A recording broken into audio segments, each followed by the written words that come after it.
Good evening. Welcome to the Oblivion Show. How you doing? Hello. Good, man. Good, man. How you doing? I'm good, Gregory. Welcome to the Oblivion Show. I'm Joey T, and this is... Mr. Dolphins, yo. Wicked. You're looking big today, Greg. What's going on? You zoomed in on me. That's why. I feel like I need to sit back a bit. I'm like unusually Should I make large. myself a bit bigger as well? Do I need to like... Oh, what's happening there? Oh, you're massive now. Yeah, exactly. Yeah. Youngest massive. So what have you been up to, Greg? Same old shit, man. Gigs, music, all that stuff. Berlin again, right? We did the Fuck Parade. Oh, Fuck Parade. Yeah, that was awesome. Yeah, man. Always awesome. That was a really nice one, man. It was, great weather, good people. And if anybody saw any of the kind of like live streams or anything like that, that was a lot of fun. It was very, very hot, and we had a lot of police presence again. Some difficulties with sound levels, but other than that, it was vibes, man. Really enjoyed it. Yeah. Good times. Yeah. What else you been up to? Not a lot. Working, actually. Planning, doing stuff, record label stuff. Been doing some collaboration work with Hardcore Beer. Just being busy. And Nice. I've been looking forward to the show, actually. It's something that I wanted to do for a little while. So For sure. Yep. Yeah. So a quick shout out to a few people in the chat. Who have we got in? Jay Trassid, hey. Luke Gurdon, DJ Hidden's in the chat. Oh, fancy that. Jumper, Rich Cresswell, Martin Hamburg, Jacob, Cam, Sticks, Demanufacturer, hey Vander, mate, Kritika, hey buddy, Decaf, Delirium, Psy909, what up? DJ Wide45, hello. Mr. Banana in the chat, Wouter, hey buddy, Drastic, lots and lots of people in there. Yeah, Jacob, Bonda. Oh, I didn't see Jacob actually. Hey, and hey, Andrea, just come in. What's good, everybody? Cool. So today we have got a special edition of the show, completely different to what we normally do, and something that I really wanted to do for a while, and that is to do something that focuses on a different part of our culture or a surrounding part of our culture, shall we say, something that people don't normally talk about. Some people don't think about it because it might be a little bit taboo, or they just don't want to talk about it, and that's the subject of our hearing. And I guess really we should just welcome our guests on and get straight into it. So without further ado, we welcome Dr. Alan Sanderson, PhD. Hi, Alan. How you doing, mate? And Hey, boys. Noel. Hello. And hey, Very well, thank you. And Thanks for having me. Noel, DJ Hidden. Welcome, guys. Hi. How are you? I'm great. I'm really good. How have you Awesome. guys been doing? I'll start with you, Alan. How's things? Yeah, going really well. Busy, juggling a few different projects. Been working on a few bits that we'll talk about today, research-wise. And doing some work with patients clinically, musicians, people that are struggling with tinnitus or just want advice. We're running a little clinical service over there that I'll talk a little bit about today. So yeah, busy juggling a few different things. Always trying to keep up with a bit of electronic music production, but it's tricky to juggle all the things. But yeah, I feel keeping you. busy and happy. Yeah. And Noel, how about you? What have you been up to? Yeah, I actually just came back from Japan, and after that I had a gig in Germany. So I've been, kind of last couple of days trying to, rest a bit here and there. But yeah, Japan was really great. Germany was really great. So it was a lot of fun, but it was also quite exhausting. So that's what I've been up to. And before that, and probably this weekend after that, lots of music. So yeah. I'm not going to lie. For a moment, I was concerned that you might be too exhausted following your trip to come on the show. I was like, oh no. Yeah. So, did you have all right. did you have any bad jet lag on the way back? Well, the thing is that we had a bit of bad luck going back, because the problem was that our KLM flight got canceled. Like I wanted to check in, and all of a sudden I noticed like, hey, it's canceled. So I had to quickly rebook it because of the fact that I had a booking that weekend, and KLM was like basically saying like, yeah, well, we're gonna rebook your flight, but it might be happening until the 28th of September. And I'm like, shit. That's not going to work for me. So I quickly called them, and then I managed to get on to Austrian, and we flew back with Austrian. And the only thing is that we got home like really late on Thursday, and I had Friday basically to recuperate, which I couldn't because I had to prepare the set for Saturday, where I had to leave early in the morning. And the fact that during the flight, apparently my phone died, so I had to buy a new phone and reinstall everything and make sure that it completely died. Yeah, wow, completely. That's like horrendous. Yeah, it was kind of frustrating, especially when you're having a stopover in Vienna and you still need your boarding passes. It's kind of exciting. Oh my god! Yeah, wow, shit. Rock and roll, baby. You know, it's what happens sometimes. You know, it's like you just roll with it. Yeah. All right. Well, that's our little preamble done. I'm going to do a quick mention for our sponsors. The Oblivion Show is sponsored by Hardcore Beer. Visit hardcorebeer.nl and enter Oblivion Show at checkout and get yourself a nice discount. We are also sponsored by WeTweak. WeTweak.com.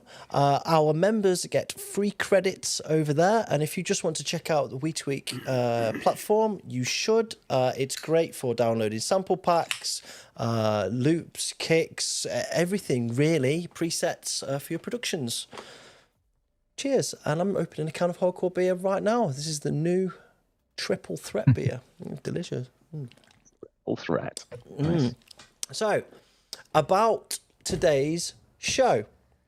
There will be no music played during today's show.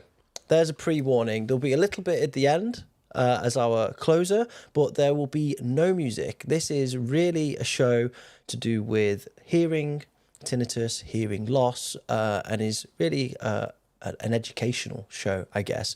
There will be some tests that we're going to do, some live on-air hearing tests, which could go terribly wrong. So I'm just going to pre-warn you, especially Greg's kick drum test. So we'll come to that in a little while. Greg's impossibly hard kick drum test. Yeah. So, we recommend that you wear headphones. It's not essential, but I think it would be useful, especially for the test. And it might be worth having a piece of paper to hand to write some things down, or just to be able to type in the chat or whatever. To do the tests. What else do I need to mention?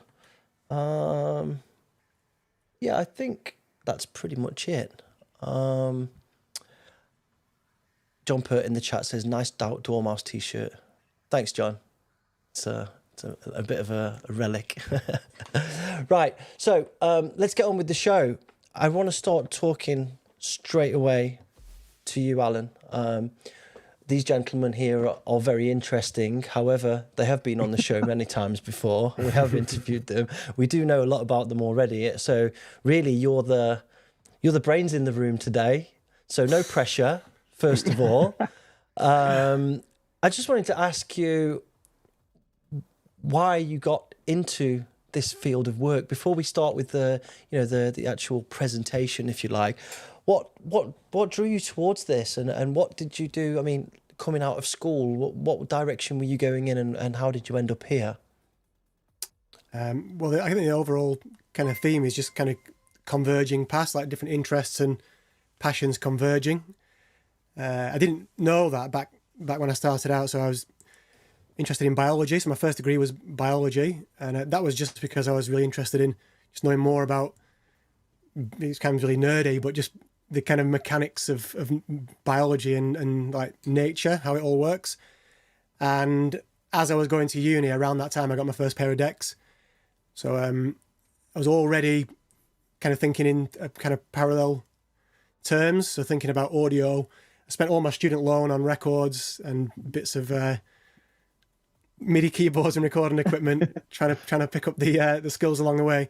And as I did that throughout my undergrad in biology, I always thought they were just parallel things, and one would be like the hobby and one would be the kind of career path. But it always niggled that I was trying to kind of bring some harmony to the two, bring them together in some way. When I finished my degree, I actually learned from a friend about audiology. They suggested that, because they'd done some work experience in it, and they'd gone to do a day work experience and hated it. And they were just too, they said there were a lot of wires, a lot of signals, nerdy. They were like, you'd probably like it. And I was like, I didn't take it as like a backhanded compliment, but I thought I'll look into it actually, because the entry requirements to study it are, like something like biology, chemistry, or physics, like a scientist. But if you've got an interest in signals, and by then I'd read a few books on kind of music tech and a little bit of acoustics. So yeah, I kind of specialized my broad biology down into audiology. Met a load of music tech people on the course there, so that kind of set me up for even thinking more about music. So on the science front, I just continued in audiology, but I was always interested in research, and that probably came from the biology. So ultimately, I trained as a clinician, did that in Cambridge. So that's just working with patients to skill up as an audiologist, essentially. I then, with a bit of meandering, doing a bit of teaching, always keeping the clinical in, did my PhD at Southampton at the auditory implant service, which is like cochlear implants, essentially.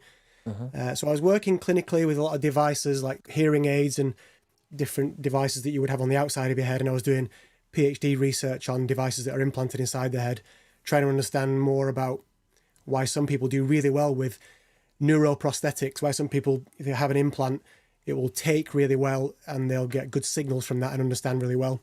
Other people won't. So I did my research in that. Came out the back of the PhD. I'm shortening it down a lot because I came out the back of the PhD in 2020 in lockdown.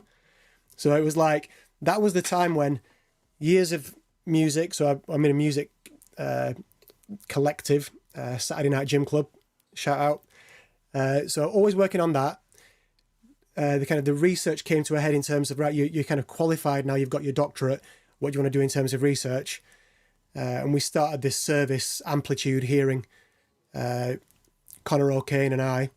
We run that service essentially, especially for people that at a younger age have concerns about their hearing, want education, devices, protection, so that they can live healthily at a younger age, thinking about longevity.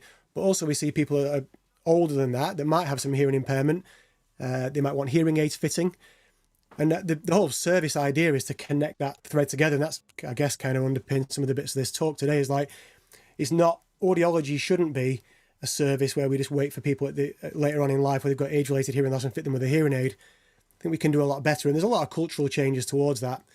So yeah, that's where it all comes together, really. You can kind of hear the way that I'm connecting up the themes, starting a service for people that, I'm in that camp of people that could have done a lot better if there was education and services. And I've got some noise-induced hearing loss. So yeah, in some ways, I'm creating services and doing research for people like me. Awesome. That's a great introduction. Thank you very much. and I can actually vouch personally for your abilities and help, because I've actually reached out to you in the past. And it's one of the reasons why you're here on the show today, is that I had and still do have tinnitus, and I went into absolute panic mode about it, and you really helped me with that. But I guess we'll come to that in a little while. Okay, in the interests of people who may watch this show who are not normal Oblivion Show followers or are not familiar with the hardcore world, may I ask Noël and Greg to introduce yourselves as well, because I just want people to have context as to who you are. So Noël, could you briefly introduce yourself, please? Okay, well, I'm also known as DJ Hidden. I'm also part of the Outside Agency, and I have a whole bunch of other aliases. I've been active in the hardcore and drum and bass scene since the late 90s. My first record came out in 96. I've released hundreds of records and albums since. My focus is mainly on the harder side of drum and bass and the more experimental side of hardcore. And yeah, I've been doing that for years, and I still love doing it. So that's who I am. You know, when you wish you'd introduced yourself instead of asking Noel to introduce himself, because everybody else is going to sound terrible afterwards. Thank you, Noel. I appreciate that.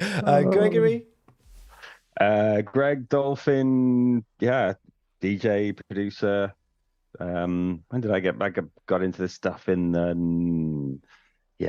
don't know, producing since 80-something, 86 on the first version of Cubase.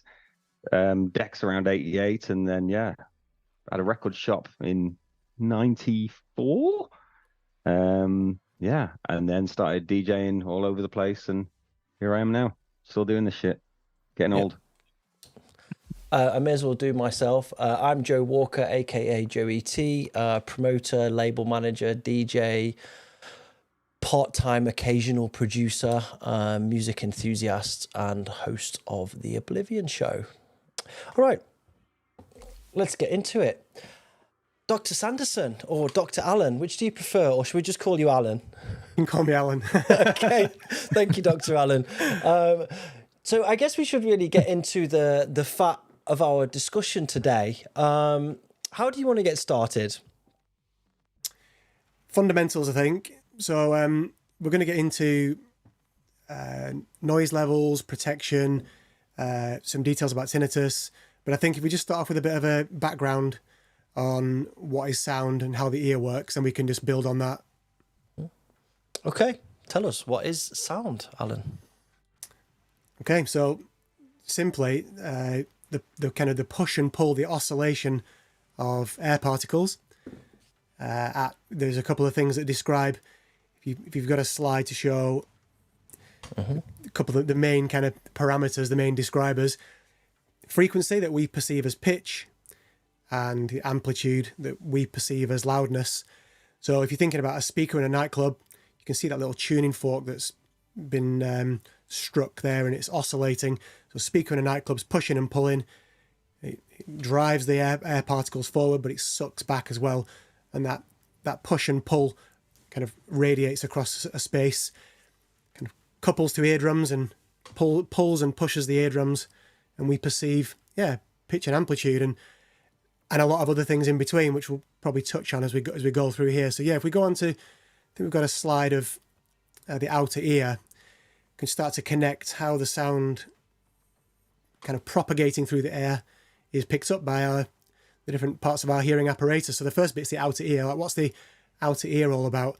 So the pinna on the outside of the head is a different shape for each mammal species, and ours is special. I guess a lot of primate species are very similar to ones to ours, and it basically just has these folds in it that essentially filter the sound into a particular shape depending on the angle that the sound's approaching from. So that it's mainly, if you just take one ear, it's mainly giving us cues about where the sound is coming from in the vertical plane. So it's really useful to have that. But if people have abnormalities of the outer ear, or for some reason because of some accident or maybe a congenital issue they're born with, they might not have that. They can still hear very well. If we build on that, so I think we can skip on. We've got going into the ear. So we're zooming in now. So when I look down an ear canal with a scope, this is what I would see.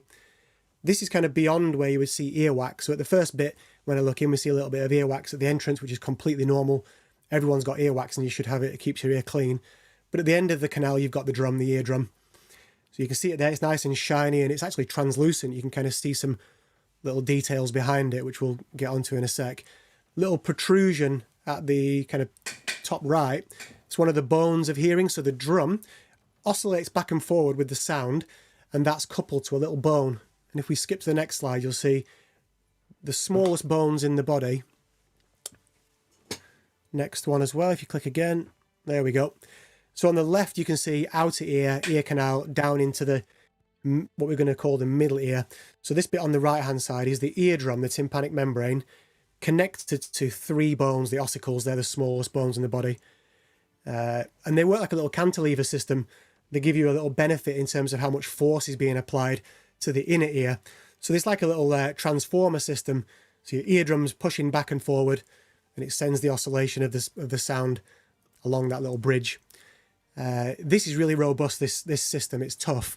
Some people have problems with it, especially kids. If you get ear infections or glue ear, that affects this system. You can get fluid collecting around here that causes temporary hearing loss. But for the majority of people, this is quite a tough system. It's not affected by noise exposure. So if we go from the middle ear and into the next slide, kind of moving in through the different steps.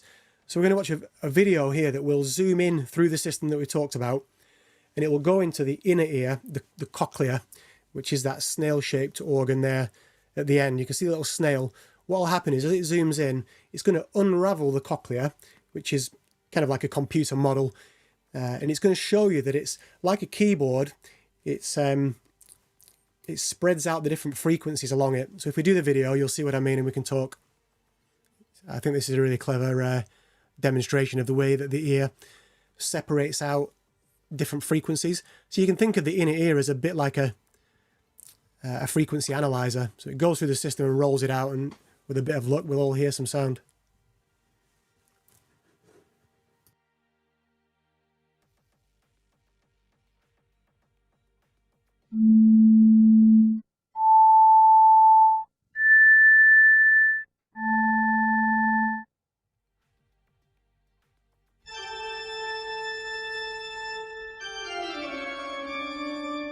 Different frequencies at different places, different positions, like a keyboard on a piano.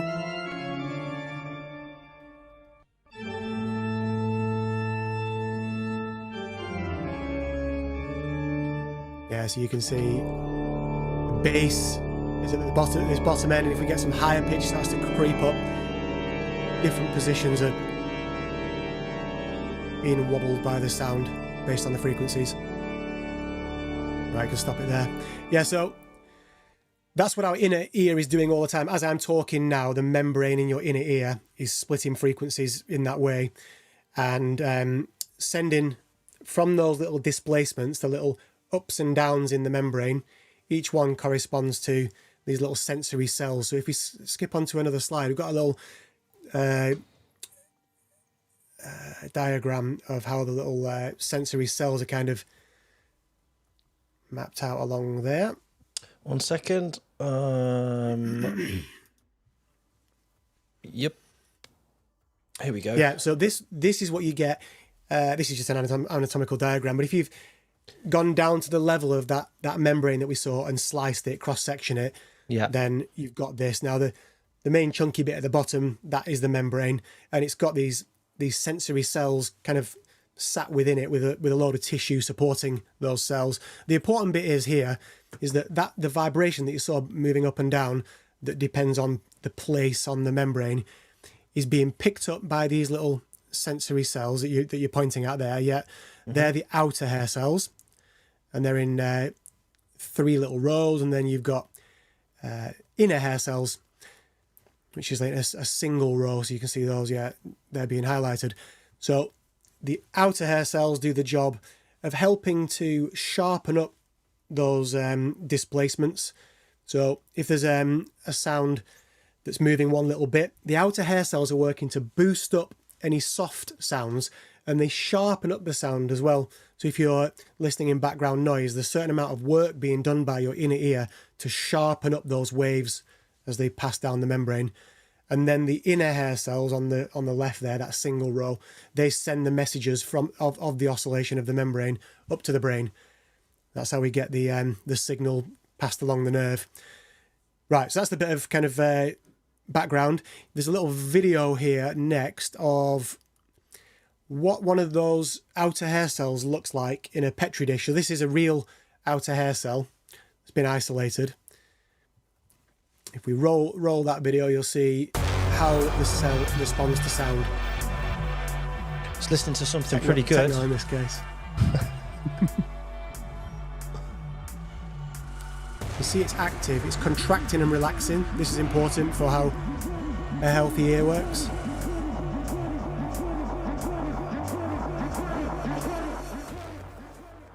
Yeah, so as the sound's playing, it's essentially like a muscle. It's a particular type of protein that's helping the cell to contract and relax, and it helps to, as I say, boost up soft sound. So if you damage those, we're going to talk about how that works in our ears.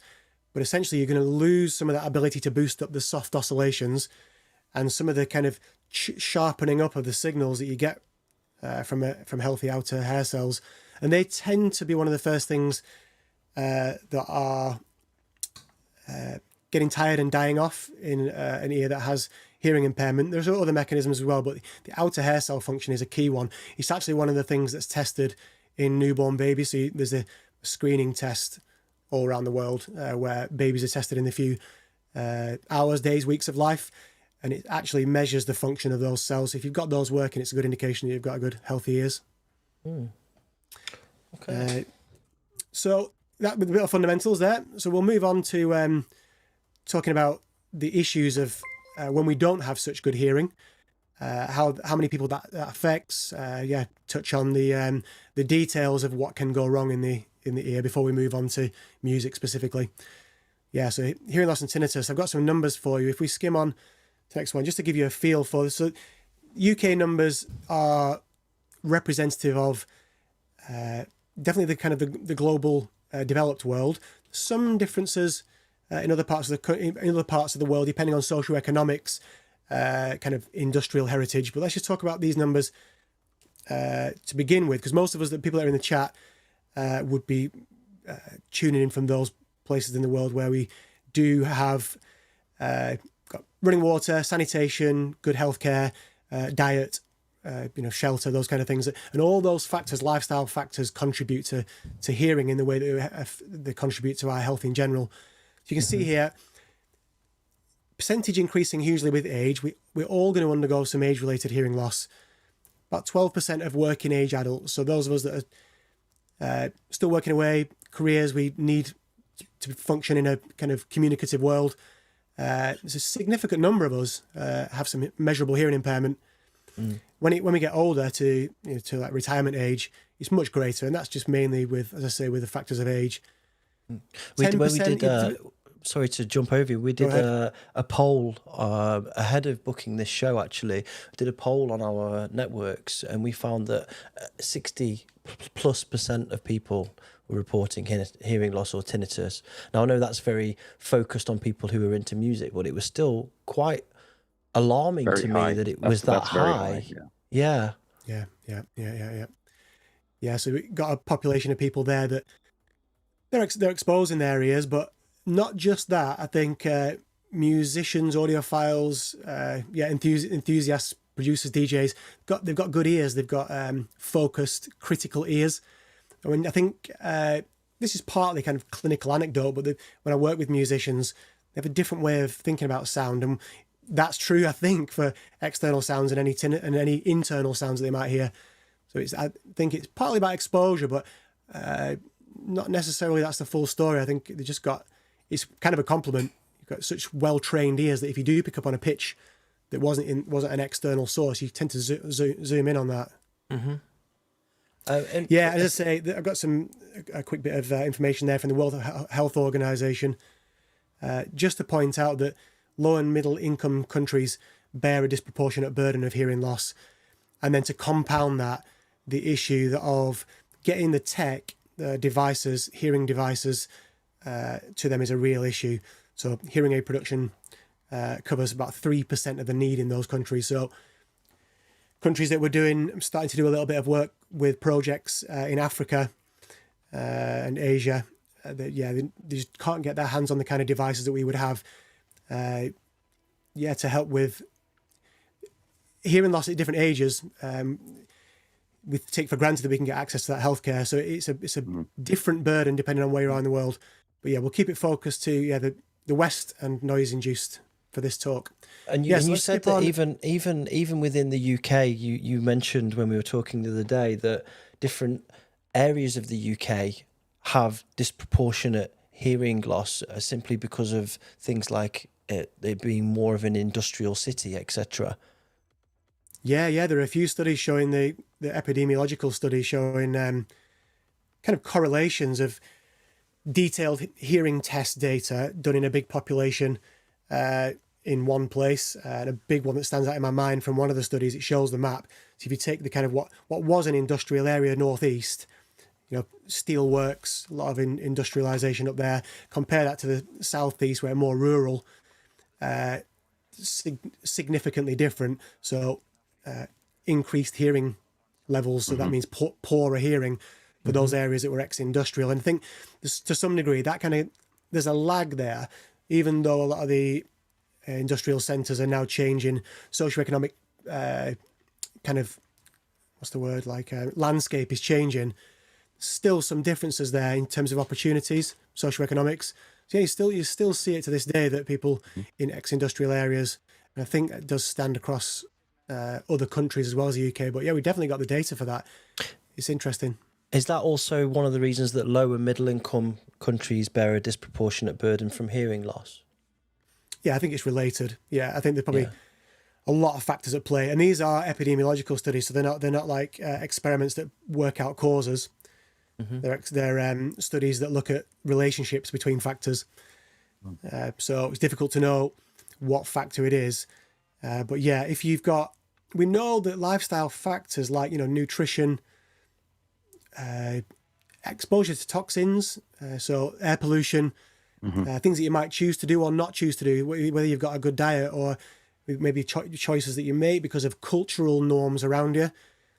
Anything that you put into your body we know a lot more about this, don't we? In the last, 2 decades especially, know a lot more about what is good for our bodies in terms of longevity. It turns out that what's good for our kind of cardiovascular system, what's good for our nervous systems in terms of diet, hydration, exercise, that's good for the hearing system as well. And the inner ear is affected by the same things. It's the immune system is in the inner ear, and it's affected. Changes in the body are also kind of transmitted and communicated into the hearing system.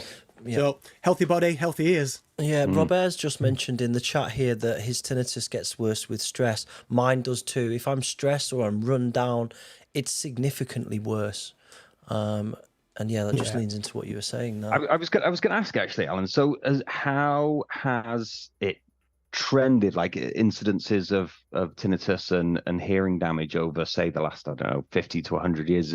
Has it changed at all? And because to Joe's point, we have more things like stress and things like that now, but less kind of kind of industrial, exposure to kind of like loud industrial workplaces and things. Now there's much better protection around that sort of stuff. So has it changed much, the trend or anything? Well, the tricky answer is I'd have to pull from, there's a couple of sources. So I know a little bit about kind of the ancient writings on it. So I know that in ancient times, like Romans, there's evidence of Romans reporting troublesome tinnitus. So it's there in the record. You don't get kind of quantitative data from that, like how many people. The other bit of evidence is what we do have in terms of empirical science. The problem is that's just been ramping up very recently. So we know a lot. We're doing a lot of measurements in the last. Even just in the last few years, there's a lot more tools now for doing the measurements and a lot more options mainly from tech, but some other. So you're able to identify more cases of it now, and which kind of makes it look like it's maybe skewing the numbers a bit. Yeah. My intuition would be that it was really bad around the places where we were in the mines, for example. Yeah. So that's like in the 70s, 80s and stuff, where there was a lot of industrial work and not a lot of protection for the people that did that work. And probably just no HR. Right? Yeah. No one's to save you. Like the working conditions of somebody in the 1800s. But yeah, it probably was rife because the hearing loss was. I'd heard that some accents are influenced by high noise levels. So it's said, I forget where I've read this, but in the mills in the northwest, these open vowels that I speak of my accent, partly influenced by speaking in high levels of noise, where the looms are going. Yeah. Those people start there young and they're working in there for 12-hour days or whatever. That's hearing loss tackle. Really, really damaging. So a big influence on accents generally then over the years. That's what I forget where I've read that. That's really interesting. That up. That's really interesting. I don't even know like where accents actually come from, like the kind of things that influence accents over years, because it's happens everywhere, right? Yeah, and those little communities were all around a mill, weren't they? They weren't moving around to London and what have you. Just to jump back though to the, so I think it's really difficult to get the data. You have to extrapolate. And to jump back to the comment was made in the group, what we're talking about here, I've kind of like ended up on external factors, environmental factors, that kind of thing. But probably our psychology, arousal levels, stress, things that are set off within us because of our environment, potentially, well, they are a stronger influence. So we'll come on to that in a bit more detail. Very interesting. I can also imagine that maybe in the past, nutrition was a bigger factor, like causing high blood pressure as a result, and then, you know, enhancing tinnitus to an extent. Yeah, exactly. I mean, anything that is kind of throttling the ability of the body and therefore nervous system to keep itself patched up and repaired. You know, you need all the things that make us up, fats and proteins and salts, get it all from your diet. And if that's being bottlenecked by something, you know, some limitation, it's going to affect the way that the system works and could contribute to activity in the brain, which we think contributes to tinnitus. Yep. Cool. Okay. Right, where do we want to go? So let's talk about hearing loss before we get on to tinnitus. So I just want to quickly point out from this diagram here that we've been talking about the different sections of the ear, and from now on we're going to be focusing on the inner ear. So on the left hand side there you've got the outer, and we've zoomed through the middle ear, which is that kind of, it's an air-filled space with a little bone bridge in there, and that's mechanical. We're going to skip over that now, and we're going to go to the sensory part where those frequencies are extracted and sent along the nerve as like a code for the brain to understand. So if we get in, we're going to zoom into the inner ear now. I've got a slide showing you what this is. A real this is called the basilar membrane. This is the membrane you were seeing, the oscillating membrane. So this is a real one under a electron microscope. The top diagram is a healthy one. The inner hair cells and the outer hair cells are pointed out. So before you saw this from a different orientation, now you're seeing it bird's eye view. You've got your 3 rows of outer hair cells, and they look like little shark's teeth. Each one of those little U-shaped arrays of little filaments, they're called stereocilia, and they're like little hairs that stick up off the top of the outer hair cell. So each one of those little horseshoes corresponds to one cell. So if you look at the bottom, you see some damage.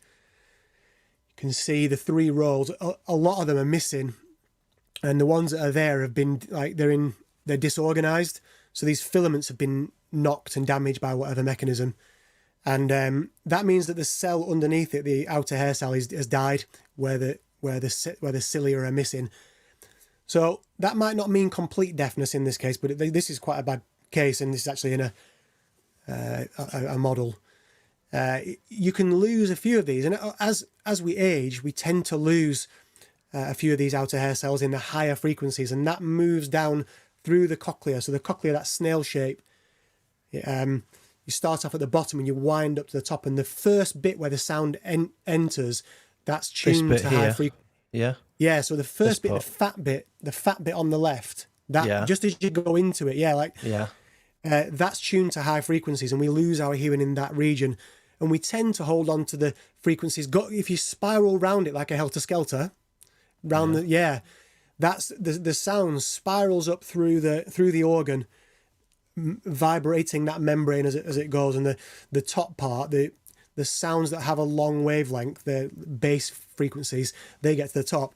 So we don't fully understand why this happens, but we lose the bit at the beginning of the cochlea first. For most people, there are some people that lose it the opposite way around, and there could be somebody in the chat that has an issue with hearing bass, but it's much more common for us to lose high frequencies because that's really typical of aging. So let's skip on. So a quick question: do these repair, or once they're damaged, are they gone forever? Is there any science ongoing to actually try and repair this to get it back to this, or? Yeah, so there's a lot of research groups focused on that. There are some species, fish and amphibians do repair them. So whatever mechanism is involved with switching the cell to when it gets damaged, and if the cell breaks down, other cells come into the area and then regenerate. It's kind of like the idea of a stem cell. Hang on a sec, Alan. Did you just say fish have got ears? Yeah, man. Yeah. The fuck? Yeah. So they have it's tuned in a different way, and it's the organization of the organ is a little bit different anatomically, but we have the same ancestor. So it's for all intents and purposes, it's a vibration detecting organ that sends impulses along a nerve like ours does. It has sensory hair cells with these little cilia. Again, it's anatomically different, but if you go down to the level of physiology, and if you kind of experimentally cause a hearing loss, they regenerate. So they do. So is it more of a signals thing or an actual ears thing? Is it because there's a difference, right? You see, they got different ears. So okay. You might. I mean, I'm not. This is not my area of expertise, but I've thought of it as maybe some trade-offs in terms of how we evolved. We had to lose something to gain something in order to be able to hear with such acuity in an airborne kind of what do we call it, like a terrestrial world that we live in, sounds coming through the air, and we've got an amazing dynamic range in terms of hearing really soft sounds and really loud sounds, and we can hear low bass and very high frequency.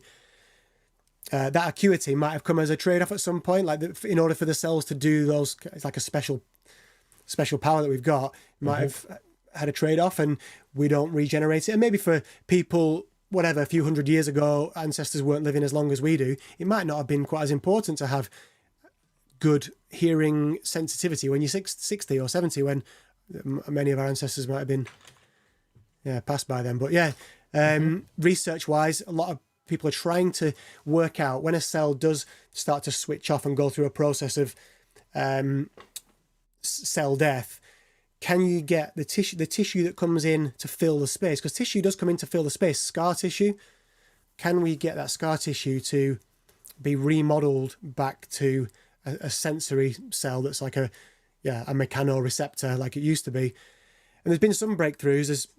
There's gene therapies, stem cell therapies, and other kind of drug therapies where you get kind of molecules into the area that would signal to try to do things to the tissue.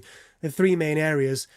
There have been some breakthroughs where tissue in the area has been showing signs of regenerating, but they haven't yet got a functioning hair cell from what I understand. And there's still work going on in the area. I mean, you can imagine fierce work being done in the area to try to solve the issue, because at the minute we use devices, use technology to get around the issue of not being able to hear. But if we could solve the biological problem, huge burden lifted. Okay. Where are we at?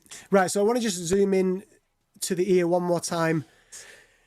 A little bit of detail about the inner ear, just to want to make a little headline.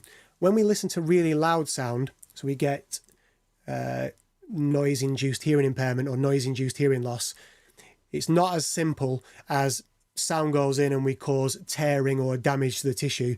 You look on the left-hand side there, you've got noise going in. And basically the take home here is you've got a list of different processes down the left-hand side that are the kind of byproducts of essentially metabolism, the inner ear working to convert that vibration into nerve impulses. It's a lot of kind of heavy lifting that the tissue is doing to be able to convert the vibration to electrical signals. And it comes with, the byproducts are toxic. So you can essentially cause damage by overworking it, and that's why most noise-induced hearing loss is more about like how loud the sound is and how long you're exposed to it. So we think of it as dosage. It's a bit like kind of radioactive dose. You can't be around it high dose for too long.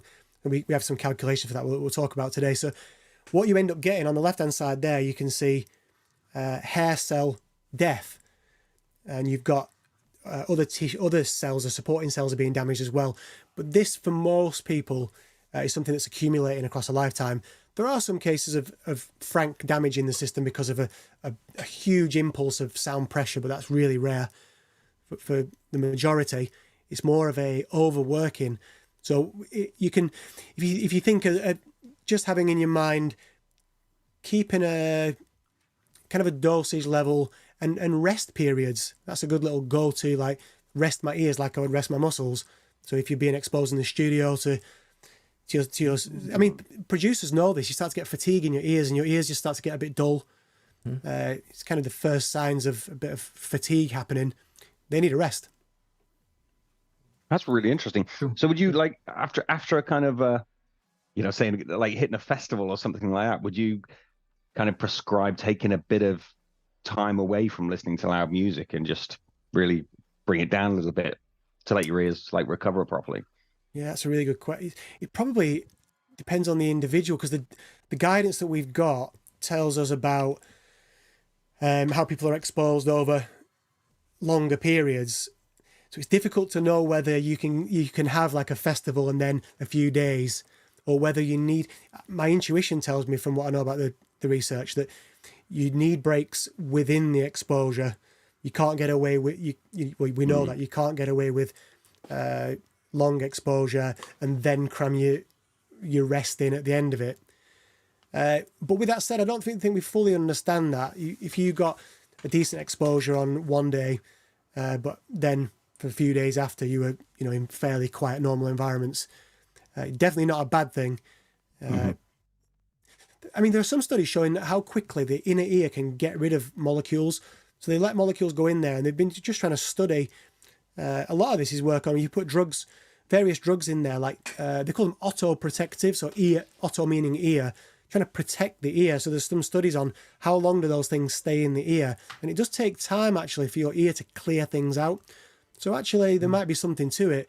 There might be somebody watching this back who thinks, oh, I know, that's my research area. And actually, I know that if you give yourself 10 hours, that's good for the ear clearing out the byproducts. Interesting. Yeah. Cool.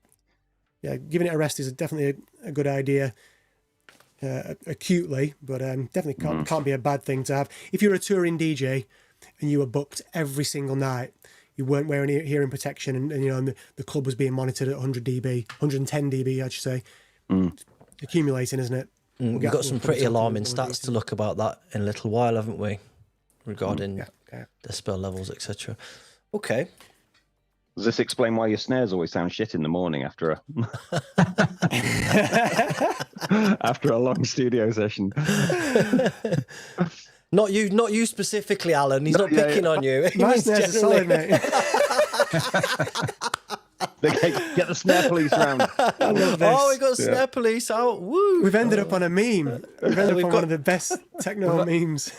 We've got the snare police emoji in the chat, actually. Amazing. Oh my god.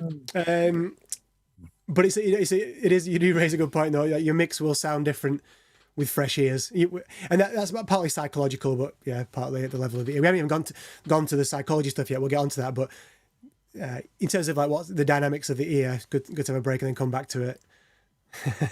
Well, it's like, for instance, like if I am in the studio and I'm doing mastering for people, it's usually the thing that I do first because my ears are fresher, and then I start to work on structure or something like that of my own tracks, because I realize that at the end of the day, my ears are definitely more tired, and I definitely start boosting high frequencies, because high frequencies are the ones that go first. So it's definitely something that's always present. And to take a 15 to half an hour break from sessions usually helps, and especially like, I don't know, taking a walk or doing something actually relaxing, so that you kind of de-stress, and then you go back in the studio. And usually that actually I don't know, I can actually tell when I do that, and then my ears are sort of fresh again, and I can work for a while, and then I have to stop again. So that definitely goes, and that's why I actually do the mastering. That's the first thing in the day, just to make sure that it sounds decent.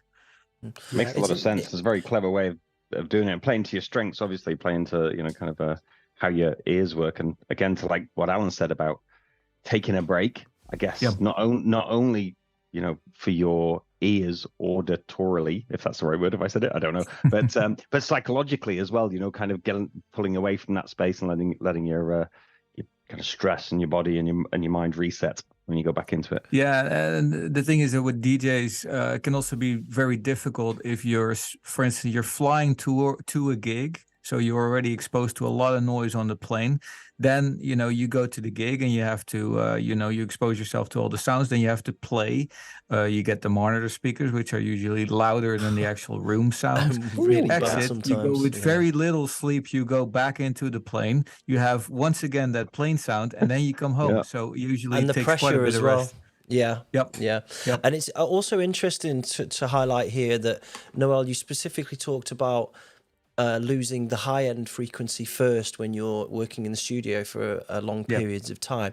That's also usually the most typical part that you lose first generally in your hearing. I know for me, on my left ear, the high frequencies have dropped off quite substantially, and we can go into the reasons for that later, but I just find it interesting that they're the first ones to fatigue in the short term, but also in the long term, they're the first ones to die. Is that because they're the most sensitive or the most delicate, Alan, on the spectrum? Is there a reason for that? There are a few reasons that we do know about. I'm not sure we fully understand it, but the first go-to in terms of understanding is, I said that the sounds enter in at the base of the cochlea, and then that wave is travelling round the membrane up towards the top of the helter-skelter, the cochlea. So that means that all the frequencies, all the sound pressure deviations that move the membrane have to go through that region, but only the bass frequencies will get to the top. So that means that bass and treble and everything in between will push and pull the first part of the cochlea, but then as you go through, the waves are breaking depending on their frequency, so only the bass gets to the top. So with that logic, the entrance to the cochlea, if you will, the bottom part of the cochlea, the first turn, gets more wear and tear. It makes sense. I think there's metabolic differences, there's some cell architecture differences, and there's also some blood supply differences. So the kind of the vascular supply that comes into the cochlea is different depending on where you are. I think there's probably a few more factors as well that I'm forgetting, but together it all kind of, you end up with that bottom part of the cochlea being super high frequency tuned. You've got amazing acuity there. We can hear, just a few hertz of deviation from a sine wave, but because they're so accurate, they're just vulnerable to damage, and those factors that I've just mentioned there. I always the go-to though is like, just imagine that helter-skelter. All the sounds are going to go in at the bottom of the slide, and they're going to go up, but only the bass frequency is going to get to the top. Yeah. I said before though, there are people with hearing impairments that affect the middle and the bass, so it's not a set rule, but it's more common. That's my understanding, right? The high frequencies definitely go first. By a long shot, yeah. And to answer somebody in the chat, yes, it is my cueing gear from DJing that's got the damage. So there's no surprise why that's happened, I don't think. Okay, well, let's talk about actual hearing sensitivity then, because we've got a little audio example for this, I think. Did you want to talk on this first, Alan? Yeah, I'll just do a quick overview of what we're looking at here. Yeah. So we're going to get into listening to some the kinds of frequencies that we do when we're doing our hearing testing, and then we're going to build up from there to more complex sounds. But if we just do this in a clinic, we test people's sensitivity to simple kind of sine wave pure tones, and we do that using that chart on the left hand side. So that left hand side chart, people in the chat that have had hearing tests at hospitals, they might have been given this chart to take away, or they might have seen it on the screen. What we're going to show on it is how quiet people can hear. So we mark on the chart for each frequency. So you've got 0.125 on the left at the top. That's 125 hertz. That's about the fundamental of a male voice. If like a vowel sound, I'm around there somewhere, 125 hertz ish. And then if we go up 250 hertz, 500 hertz, 1000 hertz, 2000 hertz, we'll get up to 8,000 hertz, which is 8 kilohertz. That's about the frequency of an S consonant, so an F as well. So basically what we're looking at there when we do our clinical tests is what's the softest sound that people can hear in that range of essentially the vocal range. You can extend it out for music. We'll talk about that in a sec. But for speech, we've shaded in, we call it the speech banana. So you can see that blue shading. It's like a little banana shape. That's if I'm talking, you take the average of that, it will make that banana shape. So the louder parts of my voice are up at 60, 65. Softer parts are down at 20, and even the F consonant, so foxtrot, if I say that F, it's very soft, and you do need hearing that's quite sensitive to be able to pick up the F that's on the high frequencies there. Some people, when we're playing the pure tones, you have to turn it up a bit, and we'd mark their points further down the chart. And depending on where they are on the chart, they might need different devices to help them boost that sound up. And as we move down the first bit of the chart, it's probably outer hair cells that they've lost in some region. It depends on what the configuration is. Outer hair cells are lost, and that means that there's no longer getting that active process of contracting and relaxing that helps you boost up soft sounds. If you lose that, that means that we've got in the clinic, we've got to turn up the beep so that they can hear it. And we categorize them as mild, going up to 40. Normal hearing is from -10. So if you look down the left-hand side, we've got this scale of intensity, -10 up to 120. So 120 dB being very loud, like a gunshot or a jet engine. -10 is the softest sounds that we can hear, like a leaf rustling in the distance or a clock ticking several meters away. If we get to 40, if a person hears between 20 and 40, so up to 20 we say normal, up to 40 we say mild, between 40 and 70 we say moderate, 70 to 90, roughly these numbers, 70 to 90 we say they've got a severe hearing loss, and beyond 90 we say they've got a profound hearing impairment. So for those people, they're often using really powerful hearing aids or cochlear implants that we implant to stimulate their hearing nerves. So that's a bit of kind of clinical rundown. Quickly on the right-hand side, that speech banana that I mentioned is called language. And around it, you can see this like envelope that's much wider and much taller. It kind of wraps it in terms of intensity, softer and louder. This one's upside down. Intensity's going up this time. Basically, you can see that music is kind of like a richer signal. It's deeper in terms of bass. It's shinier in terms of its high frequency splash, depending on what genre you're listening to. So it just gives you an idea of the different ranges of sound that you're listening to when you're having a chat or listening to music. We've got a little demonstration, have we? So if we're talking about frequency. Yep, we have got a demonstration. Now, I warn people that I don't know that the volume is set correctly on this, so be careful just for a moment. It'll depend on what headphones you're wearing. And if you didn't have hearing loss before, you might do in 5 seconds. No, I'm not trying to screw anybody over, but I'd rather say that because a little bit unsure on this.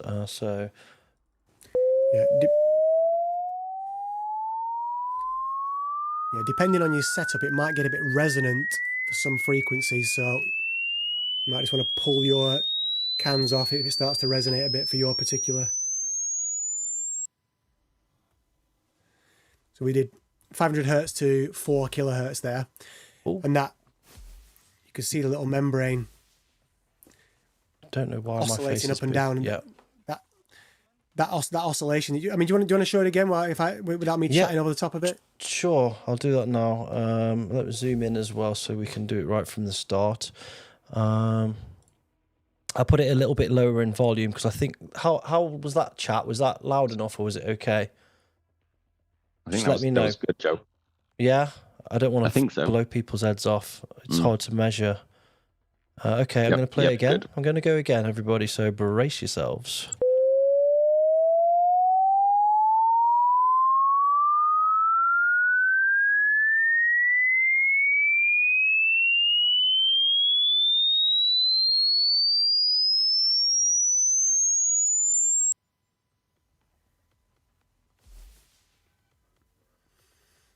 So you just get an idea of what frequency is, and you're perceiving that as pitch. The bottom one with the little wobbly envelope that was passing along the screen, that's a little model of the membrane in your inner ear. So it's just to get us to think about what frequency and how that translates to pitch in the mind. Everybody's pets, everybody in the chat, they say the pets are going mental right now. I was playing some of these things earlier on from the show, and my cats were like ran into the room and just like with their ears up, like, what's going on, guys? People are saying that he use this as a riser. Yes, we're just going to use it as a riser in a track or something. All right, well that's really interesting. Right, so basically we're just going to build on that. So we're going to almost do building blocks of the hearing system working, and it's kind of, think of it in terms of simple terms. Each sound can be made up out of pure tones, but if you're out in the real world listening to normal complex sounds, we don't perceive it as these pure sounds. We hear it as complex broadband sounds that might have bass and treble and everything mixed together. So we're going to do a little demonstration now that kind of speaks to that aspect of our hearing. So this is getting onto now hearing resolution. So if you can pick up very soft pure tones, and we're talking about sensitivity there, that's one aspect of hearing. Now we're going to get onto resolution. So this is picking up signals that we do want to hear in amongst other sounds that we might not want to hear. So like you might be doing this in a conversation in a cafe, or you might be in a nightclub. You might be producing music, listening for notes within a chord. But this is just basically sounds within other sounds. So we've got a little fun game to play here for the viewers. So this is the interactive part, guys. So you might want to get a piece of paper, might be useful, or maybe just write into the chat what you hear. But essentially, this is going to be a demonstration. We'll play some audio that will include a sentence with some background noise. Write down what you hear, or write into the chat what you hear. Afterwards, we will reveal what was said, and each keyword that we highlight is worth 1 point. We will do this 6 times, so keep a score of your points, and then we'll show you how fucked you are, basically. There's an actual scoring scale of hearing loss, or few caveats. It's going to be different. We're streaming this over the internet, which is not the way we'd normally do it in a clinic, and you're all listening on different headphones and different systems. So there's a few variables added in. Mm-hmm. Yep.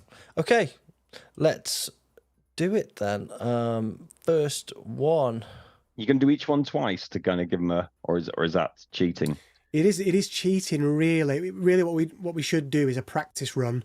Yeah. Maybe let's do the first one twice, so that it's a bit naughty. Really, we're kind of bending the rules a bit. We haven't got time to do what we do normally in the clinic is a practice to get a handle on the test, and then we don't allow any repeats in the test. Well, it should be fairly obvious from the first one, I think, shouldn't it? Like exactly what we're doing. So let's see how we go. Okay, let's see how we go. I'm going to do the first one. So I'm going to play this list to 25 dB. Everybody ready? Go. Tear a thin sheet from the yellow pad. All right, I'm going to do it again. Feel free to write it in the chat, guys. Tear a thin sheet from the yellow pad. Go. Is it fair if they start writing it in the chat? Because then you've got some kind of like hive mind thing going on, haven't you? Where they're all going to go, oh yeah, that's what I heard as well. Yeah. Okay. I guess it depends. Maybe we have like the hive people that don't really mind, because you're right. The people that might just see it. Yeah. Bit of fun though. I don't know. Yeah. Go for it. Don't know. Not only wrong answers, Robert. it's a shit post. That's a better game. Okay, I got that as. I got this one, right? So if you got the keywords there, then you get a point for each one. So I'm going to write down here that I got 5 points because I heard tear, thin sheet, yellow pad from that. All right. My hovercrest is full of eels. Oh my God. What was that from? That was from something a few years back, wasn't it? Anyway, okay, right. So everybody gets the game now, right? We're going to do this, and we've got another harder one. And harder. Yeah, this is going to get more difficult. Is the audio level okay, chat? Can you let me know if you can hear it okay? That would be great. I think it's about right. Well, everyone got it right, and so it must be right. Yeah, okay. All right. We can have people can write at the end what they think the end one is, because if anybody gets that, I'm going to be blown away, quite honestly. So anyway, next one. We have got this one, 20 dB. Ready? Let's go. A cruise in warm waters in a sleek yacht is fun.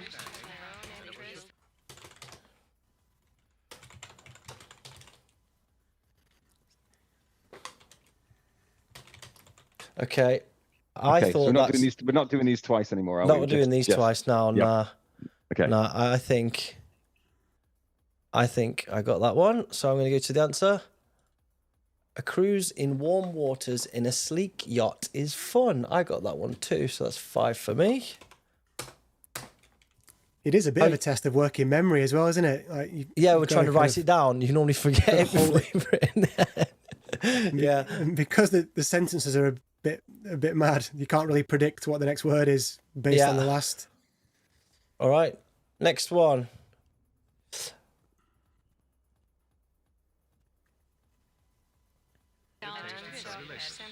A streak of color ran down the left edge.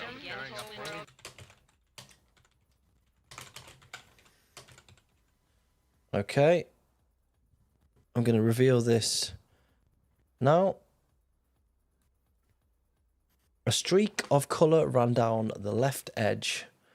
Yep, I got that one. How are you guys getting on? All right? Getting they all seem to be going so far. Okay.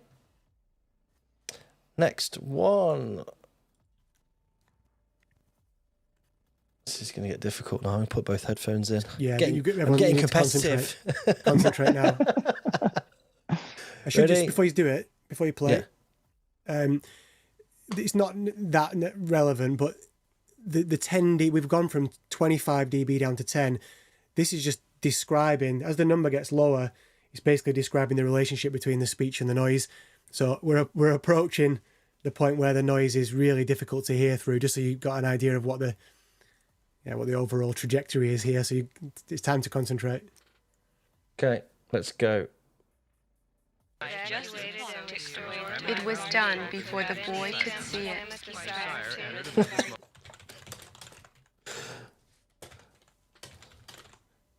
Okay, I think that said it was done before the boy could see it.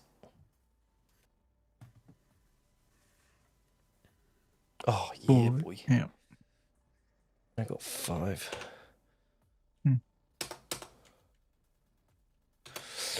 Okay. Next up, 5 dB. Oh, hold on. Sorry, I was talking over that. This is going too fast for my writing skills. Sorry, Gemma. I don't know what to say. Just try and remember it for the next bit, I guess. You could probably just remember. Anyway, next one. 5 dB. Crouch before you jump or miss the mark. Okay. Wow. Yeah. Let's see if anybody gets that in the chat.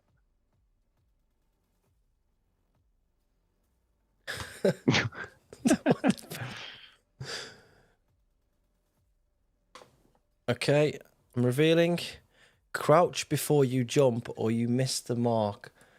I only got before jump, miss mark. So I've got 4 on that. There's quite a few people in the chat got that. Did really well. Yeah. Yeah, that's... Of course, it also depends on how loud they're playing. Their output can be louder.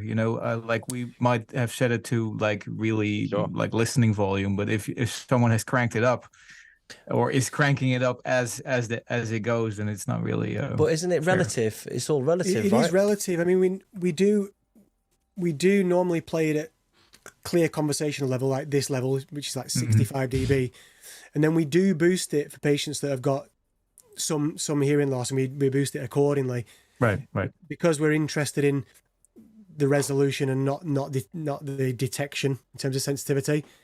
With that said, if you're at a nice sweet spot, you're kind of like, you do better than if you allow it to just drop down and you're having to work a little bit harder, you're putting yourself at a disadvantage. So there may be people in the chat that thought they had it comfortable, but actually it was a bit soft and they've given themselves a disadvantage. Somebody says adding lyrics to lol lol lol lyrics has really trained my ears to understand words from noise. Well, that's what we're actually doing here, is it? Is this is the brain differentiating what's coming in through the ears and trying to separate layers. Yeah, that's it. We're doing a functional test now. This is ears in the real world. Yeah. Okay. Right. Last one. This is crackerjack. If you get this one, you're a god, I reckon. Everyone ready? Let's go. Break me down 3 houses with the dogs and dicks will be hanging you around, but you must see eating fire, and I know that. Okay, we're doing a reload on that because that was Rewind difficult. Okay, ready?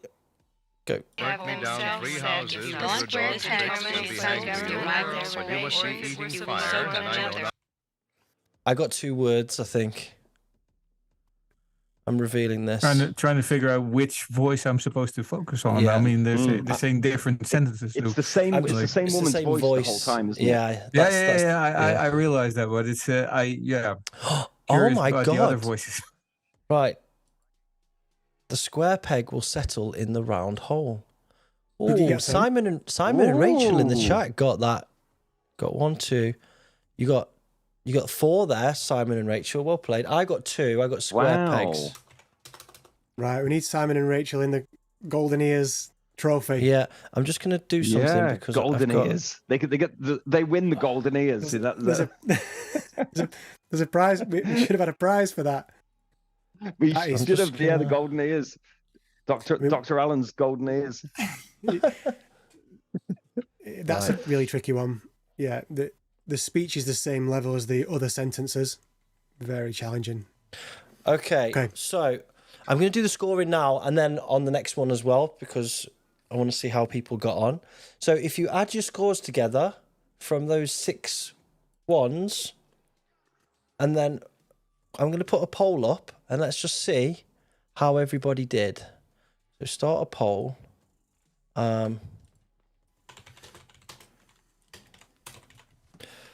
So 30 to 26. Oh, I can only add. Oh balls! I can only add 4 options here. So I'm gonna do great.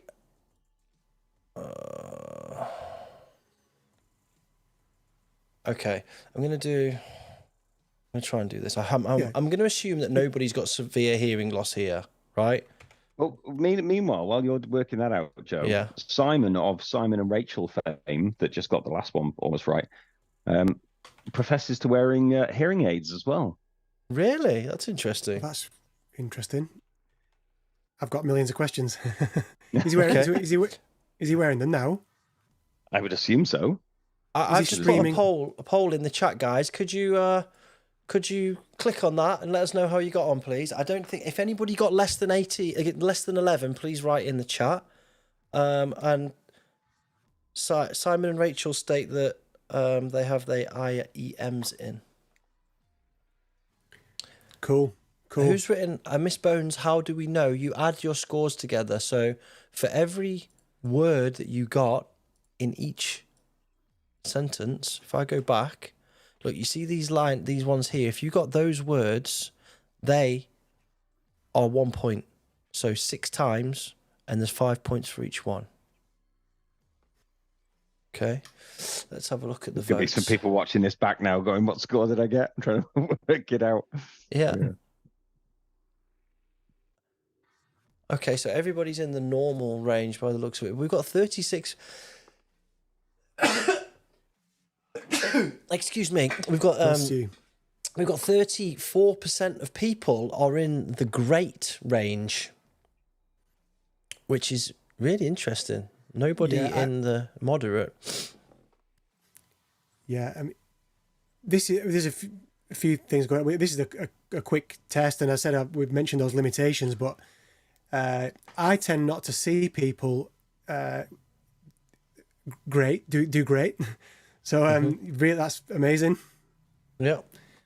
People are often normal, but obviously I work in a clinic where a lot of people have hearing impairments. But yeah, this is a functional test. This is like the whole system, from everything that we've zoomed through: outer, middle, inner ear, the nerves, all the connections in the brain, and then obviously a bit of memory and language processing. So it's a pretty good estimation of real world. Vonda D manufacturer saying, I got a low score here, but I've trusted hearing test at my store's audiologist better than this. How dare you, first of all? This is not a hearing. This is not ideal listening situation, and the British accent. Yeah, there's a few variables at play here, but it's just a little bit of fun, really. Yeah, and it's not a test of hearing. If you've had a hearing test or audiometry by a professional, that is a hearing test. This is a functional measure of your kind of hearing capability in a bit more like a real world setting. And this is called the quick speech in noise test, and it is quick. And normally we do lots of conditions, so just one snapshot, it's not enough to go off. So we've got. I find it interesting too that since the numbers were so high with people suffering from tinnitus, that this score is also quite high in terms of people actually having pretty decent hearing, which actually sort of underlines my belief that tinnitus and hearing loss are not necessarily always related. At least they're not for me. I have tinnitus as well, but when I had my ears tested, they came out really well. I did really well, and it's because my tinnitus frequency is 16K, so it's really high. Wow. And it's not really in the way of, for instance, these voices, which are more around 4K. So it's I think that there's also something to I don't know, maybe we'll talk about it later, but anyway, I just wanted to mention that. On that topic, is that some of that because of does the brain step in and start processing things and adding more power to certain things that you're trying to accomplish with your ears? Is that a thing, Alan, or am I talking absolute rubbish? There's different levels at which your brain can apply adaptations. I mean, just listening effort, like cognitive effort. There's that level, but that's more at the level of kind of attention and cognition. I think what's really the way I would interpret what Noël just mentioned there is that there's probably a little bit of roll off from 16 to 20K in his hearing, and that kind of like that roll off normally comes with the beginnings of some kind of deprivation of stimulation just at that frequency, and that's, we think, a really common cause of the beginning of tinnitus, due to what kind of downstream effects you get in the brain from that little change in hearing, which is completely normal with aging. And then down from there, from 16 downwards, I guess was your hearing tested in the clinic up to 8K, Noël? Can you remember? It's been a while ago, so I would have to I might have those results somewhere, but I can't remember exactly. Sorry. So let's say it was 8 or 16, and let's just say that it was flat up to that frequency, but there's a little bit of roll off there. That would explain why there's a bit of tonal tinnitus creeping in, because it tends to correspond to where the dip in sensitivity is. We're going to come on to that in a bit more detail. But then apart from that, you've just got amazing hearing sensitivity and resolution. And sensitivity and resolution are related to each other, but not like a one-to-one correlation. I don't think, Joe, that in that case, even though there's tinnitus, there's like loss at one frequency and then increase in sensitivity or resolution. There is definitely, in people that have some hearing impairment, changes in their brain that are affecting that physiology and affecting their kind of behaviors to work harder. There is that. Mm-hmm. Okay. We'll do that. We've got another test. We'll do the same test again because everybody seemed to enjoy that. So we'll do it. I won't take so long to go through it. Hold on a minute. Oh, Excuse me a moment. I seem to have my slides in a little bit of a wrong order. So have you got list 1? Is that what you're hold on. thinking? Oh, I've just got something. Oh, did you only do list 2? I did this time, yeah. Okay, fine. Yeah. All right. We won't do that particular test again then. No worries. Okay. So we've actually got a test here that's more specific to electronic music. This one's difficult. This is the kick drum test. It's really hard. I made this way too hard, but let's see. Let's see how we go. So let's just preface this with what we tried to do, so that it's clear. So the idea is that we make 3 kick drums on one clip, and one of them is slightly different to the others. It's got a different pitch. I'm not sure if the pitch is noticeable enough for a majority of people. So this test might be a little bit off, but we're going to do it anyway because it'll be a bit of fun, right? So we're going to play 3 kicks, and then I'll play them again if we want, and probably again, right? And just write in the chat which one you think of the 3 kicks is different. 1, 2, or 3. All right? You have to focus. Focus, motherfucker. Yep. Let's go. This is clip 1.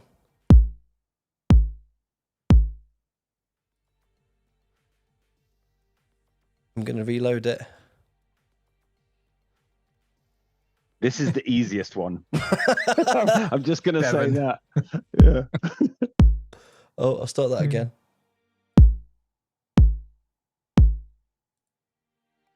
Oh yeah, people can see the waveforms. Just noticed. Oh, can you remove that? Yeah, I can remove that. No, with a semi, you can't see the difference in the waveform anyway. That well, you can, but not with that resolution. Okay, well, I'm going to reveal the results. The first kick is half a semitone higher than the other 2. Yeah. I'm going to switch our view. What can I go to here? Okay, here we go. Right. Next test. Listen to the 3 kick drums. See if you can identify the kick with a different pitch.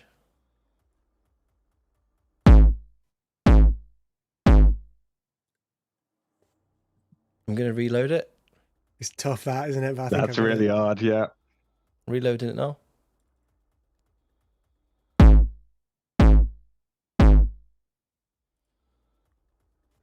All right. The answer is the 3rd kick. Wow! Look, everybody got it. Wow! I couldn't hear that. I did not get that at all. Wow! Wow! Amazing. You can hear it in the ramp, can't you? As the pitch ramp comes down off the back of the And kick. interestingly enough, if I go back to this view, look. Can you see it? Oh, no, yeah. no, the third one. It looks like it's the first one. Yeah, it's all these people listen to way too much hardstyle, with all these alternating kicks. So that's why they can tell. But this is what we're actually doing here. This is proving that people have trained their ear to recognize very subtle differences in a kick drum, right? And to a normal person on the street, you wouldn't get those results. That everybody got 3. I didn't even get that. So I'm blown away by that. All right, last test. Let's go back to this view. So this one, I'm just going to preface this. The next one is actually a quarter of a semitone. So this is very, very, very close to. All 3 are very similar, but one of them is different. Okay, test 3 coming up.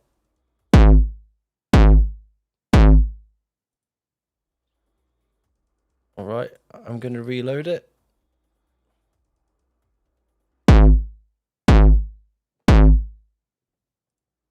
One more time for those at the back. Yeah, go again.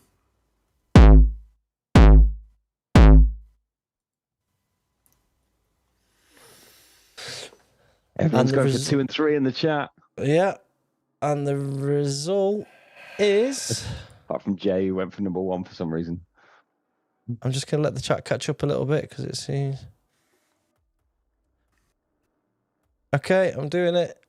The second one. So quite a lot of people got that. Yeah. Congrats if you got it by ear. Did anyone get all 3? Yeah, I'm going to do the scores now. I wonder who got it through process of elimination or guessing as well. There's got to be somebody in the chat that's done that. What was your... Right, be honest about your scores, guys. I'm going to put a poll in the chat now. 3, 2, 1, 0. That was pretty tough, right? That was really tough. Yeah. Because before the show, you sent them to me, and I was like, nobody's going to get you were this. like, you just sent me all the same kick drums. Yeah.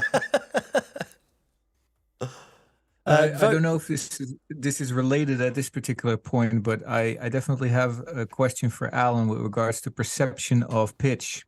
Go for it.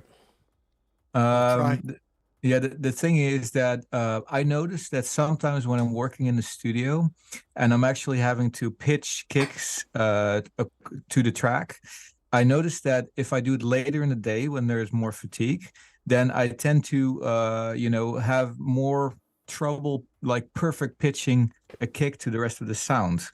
And I'm wondering if your perception of sound in general lowers a bit, as in pitch, as you go along, as you get tired. So if your perception, because of the fact that you're not hearing the high frequencies as well, that your entire perception of pitch goes down a bit. I don't know if that makes sense, but that's I've noticed it several times in tracks where I'm like, I go back the next day and I discovered that I've pitched a track just a little too high, a little too high, or certain sounds are kind of off when I did it later during the day, and I found that a very interesting phenomenon. Yeah, I'm gonna have to reach for a bit of kind of extrapolating from what I know about how the nervous system works, because pitch is encoded in the hearing system as a train of impulses. So there's 2 things that give you pitch. There's where on the membrane, we saw that those oscillations on the membrane. So the position on the membrane, it's tuned to particular frequencies. So you've got the place, but as well as that, there's information coming from how, as the oscillation goes up and down, for every every cycle there'll be an impulse sent along the nerve. So what I'm going to get at here is that the nerve needs to have like timing dynamics, and that's tiring for the hearing system. So what I think happens is that the nerves are able to, just like the energetics of the nervous system is, you've got some caffeine, you've got some sugar, you're happy, it's the beginning of the day. The nervous system is well fed, it's got oxygen and glucose, and it for each undulation, each displacement of the membrane, it can send the impulses, and that train of firing is nice and accurate.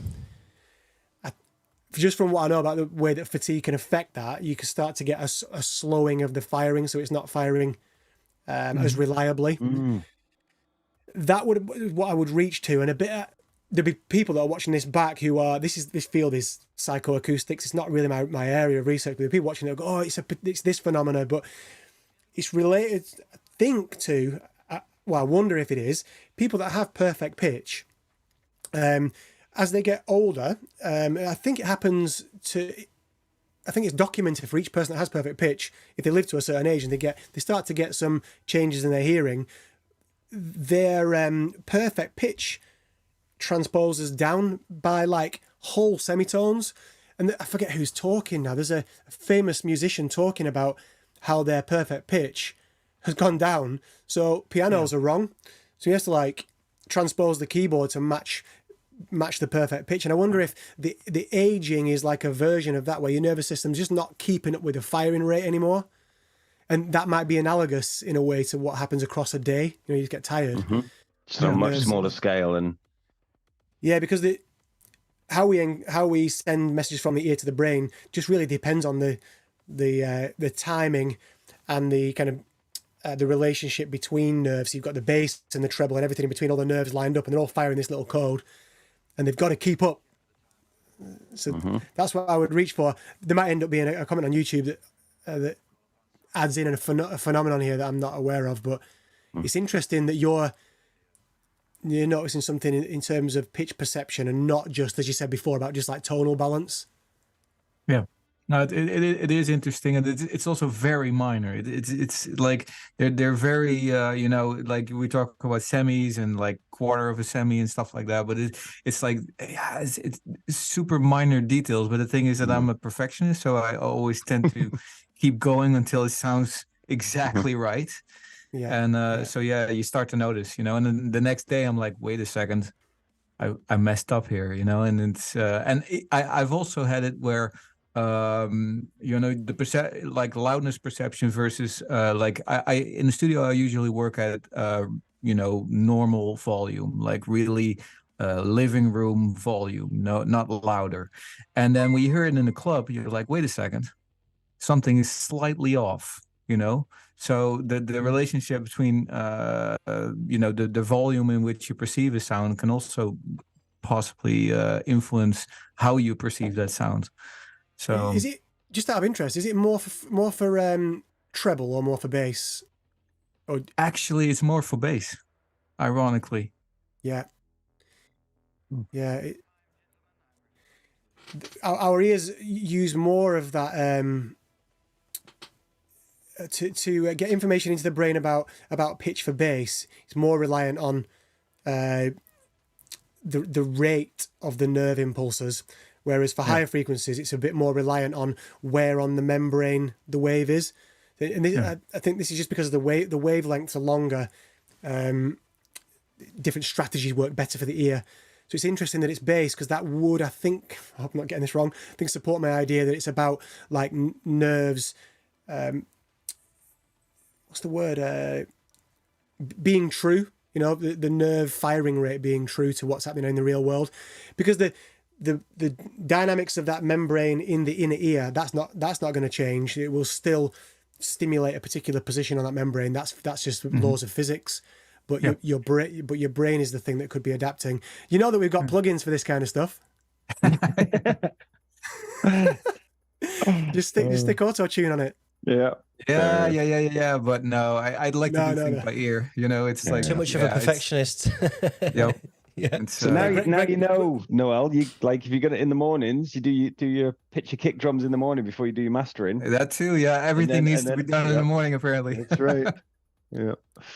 Yep. All right. Well, the results for the poll are in, and it's quite good. I'm very impressed, guys. 40% of people got 2, 29% of people got 3, 1% of people. 18% of people got 1, and 11% of people got 0. I think it's quite good. And also shout to DJ Wide45 for the £2 super chat, saying thanks for doing this. It's great, and I'm learning loads. Well, I'm very glad you are. That was the idea, so I'm glad. Hello, Reggie. Okay, so let's move on then. So let's go to what is tinnitus. So, Dr. Alan, next topic. Tell us, what is tinnitus? So tinnitus, just by definition, is the perception of a sound without an external source. And it's a really broad umbrella term. It can take a lot of different forms in terms of its sound quality and loudness. Some people perceive it as high-pitched tonal, kind of whistling sounds. That's really common. But some people do hear roaring, deep kind of bass sounds. Some people even report musical sounds. So there's a bit of a crossover here into kind of like the psychology of what they call musical hallucination. And I don't really know, from the bit of reading I've done around that field and tinnitus, I think there probably are, just in terms of the neurology of it, a fair bit of crossover. And I was chatting to a colleague recently, actually. I think different countries deal with tinnitus differently. Chatting to a colleague today who was saying that in Germany, just the way the referral pathways are set up, often a psychologist would work with a person that has difficulty with tinnitus. I'm sure that's in conjunction with audiology if there are hearing difficulties. But in the UK, we pretty much, unless there is significant, we pick up on psychological issues in the audiology clinic, then tinnitus therapy is done by audiologists. So yeah, anyway, just touching on, when you get to the level of the mind, it can be perceived as a wide range of different things. And I should say, tinnitus is a set of symptoms. It's not a condition in its own right. So sometimes chat to people that feel that they've been told they have a condition called tinnitus, and the way that we understand it is that tinnitus is a kind of a percept, happens in the mind, and it's driven by other things, conditions. It might be completely normal, but the kind of underpinning mechanism of it is that we think of that as the condition. The condition might be normal, or it might be they've got some hearing loss or some damage to the head because of trauma or whatever. But that's the condition, and tinnitus is the symptom that you're experiencing. It's not a condition in its own right. Now, in terms of what is actually happening in the brain to cause tinnitus, we've got some different theories for it. It's not fully understood, but we've made massive strides in the last few decades. So let's just cover these are just topic headings I'm just going to talk through just briefly for each one, and they're kind of like research themes that are being worked on, and there are also different angles that therapists come from when they're working with people. That we might talk, Joe, in a bit of detail about what we discussed when we talk about your tinnitus. I took a particular angle, and we'll kind of come on to that, but basically we're going to kind of cherry pick from these different themes here. So the peripheral level cause, some people in the field call this an ignition site. So something happening in the ear. Now, this is not going to be true for every person, and it might actually be what we call subclinical. It might be a change in the ear that's more like just a little change in physiology. It might even be temporary. It's not damage as such, but it's a change in the kind of chemistry and physics of the inner ear. And that can be the beginning. I say we use this term ignition site. That might be what sets off the beginning of the chain. That then leads to, we think, and this is proven in brain scans in humans, EEG research, and also some animal research that shows brain activity. If an animal, a model animal is hearing impaired, some lab animals are hearing impaired. If you look at their brains, what you see in these both models, humans and animals, that you get increased activity. Sometimes you get decreased, and it's a very complex system, but often you'll see that the parts of the brain that correspond to the listening areas. So for us, it's the temporal lobe. It's the two lobes on the side of the brain. That's where we do our sound perception. For most people, especially if you're right dominant, it crosses over. Your right ear crosses to your left brain, and you have language processing on the left hemisphere. And we do other sound processing. There's some evidence that a bit more musical processing is happening over there. Some melodic contours and some other bits of music are done on the right. But it's a whole thing. There's some increased activity in the brain that corresponds, that kind of goes with or is associated with tinnitus. You get synchronization of nerves that weren't otherwise synchronized. So I mentioned about the inner ear being kind of frequency tuned. That tuning goes all the way up through the auditory pathway. So on the left-hand side there, you've got a picture of the brain, and we're going to go from the inner ear, which is shown as a little snail at the bottom left corner of the slide, and we're just going to go up. It crosses over in various ways as we go up through what we call the auditory pathway, and it's going to ultimately end up at the cortex, the top of the brain. Now, one of the things that we see in some brains that have tinnitus, for people that have tinnitus, is neural synchronization. So nerves that this one should be doing one note and its neighbor should be doing a different note, say they're firing together. That's abnormal, and we think that might be one of the drivers of tinnitus. Changes in gain, so like turning up the volume. So we think that that this is shown in many studies actually, that the nerves along the pathway, so as nerves go up into the brain, they go along like a relay chain. They connect to each other, and you've probably heard of synapses. So as one nerve ends, it connects up to another nerve. It sends little chemical signals between them to pass on the message. you can get some turning up of the volume in that system. So if one nerve has turned down its volume, then as a response to that, you can get the next nerve turning up its volume. And this dynamic, it's just a part of the way that the brain works. But we think that that system can go awry in a case where you've got turning down of the volume at the level of the ear because of hearing loss. You think there's then a cascade of turning up the volume in the nerves that go upstream of that. There's some controversy to this because there'll be different research groups that find counter evidence, but there definitely is evidence to show it. And finally, this has come with improvements in brain scanning technology. So we've got functional MRI scanning, so you can get people that are experiencing tinnitus in real time in a brain scanner, and those people show different network connections. So connections between different parts of the brain, in particular areas that deal with emotions and fear and stress responses. So this now speaks to that first comment we got about stress being a driving factor in tinnitus loudness and how kind of emotionally intrusive it can be. It's borne out in these brain scans that some new over-connectivity between auditory activation and lighting up of these brain areas that deal with stress, fight or flight. You know, I'm judging this to be negative and I want to get away from it. Increase in heart rate, increase in arousal can cause real stress for people. And then with that stress response comes hyperfocus. So some of our patients have increased loudness perception because you've changed your acuity. We think that this comes from our ancestors turning up hearing sensitivity based on a threat. So if there's a predator, you pick up a predator, you hear it, something, you know, in the grass in the distance, you turn up your sensitivity to make an appropriate response. And we think that gets hijacked when your arousal is being pumped up by a stress response that's to do with tinnitus, because then it loops back to increase the level of the tinnitus. So yeah, there's kind of a neuroanatomy here and some physiology, and there's a lot of research that's been done, but there isn't a connecting kind of universal theory that links it all together and say, okay, this is the cause of tinnitus for this group of people, and this is the cause for this group, and therefore we can intervene in these different ways. We haven't got that yet, unfortunately. So we use kind of broader approach, which I'll come on to. Has anyone got any questions here? I've absolutely blasted through some brain anatomy there, and I don't know if I've used terms that people didn't understand, or stop me if I'm going off. I wanted to give observation, really. For my tinnitus became significantly more apparent when I was going through a phase of burnout. I'd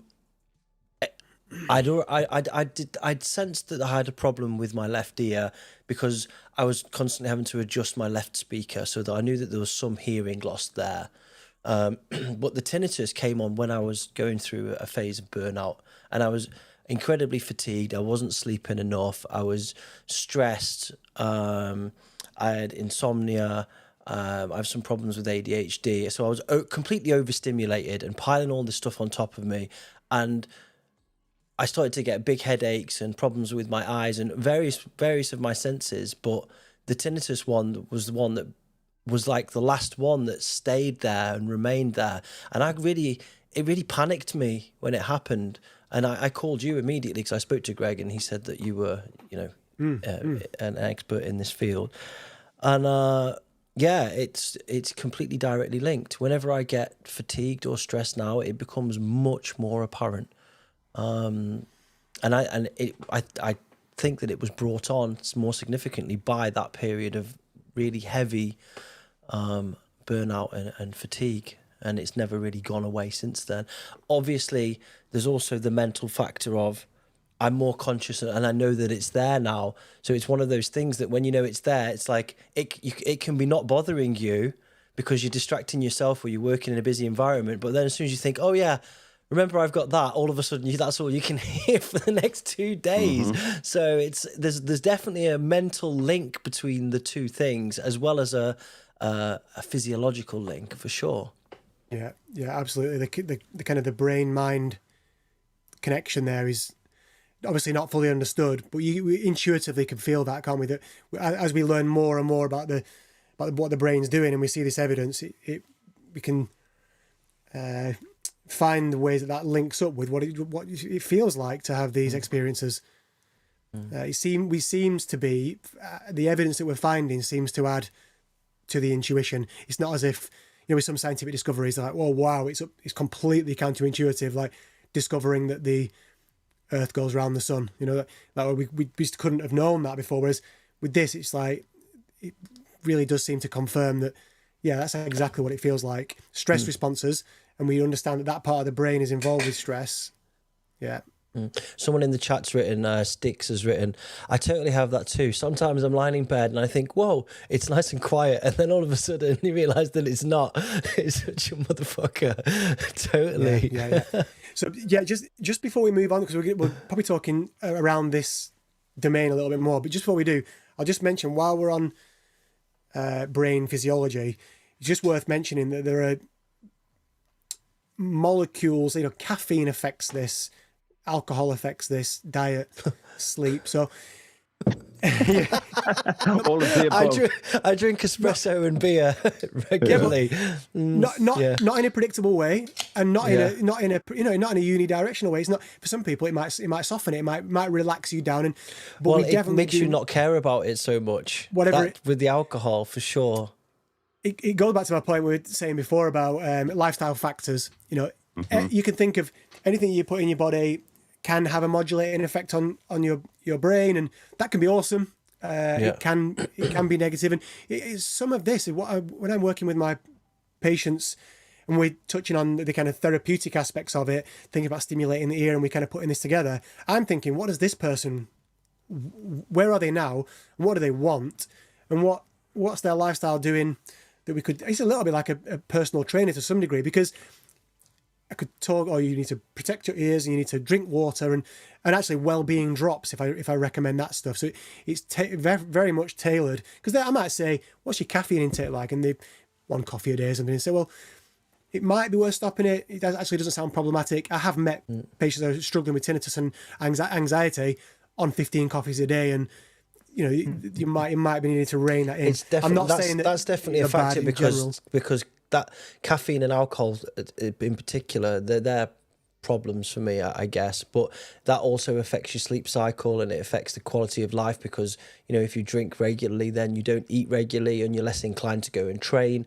And I find myself less concerned or noticing the tinnitus when I'm in a good path, when I'm clean, I'm training every day and I'm focused, and it seems like less of a problem.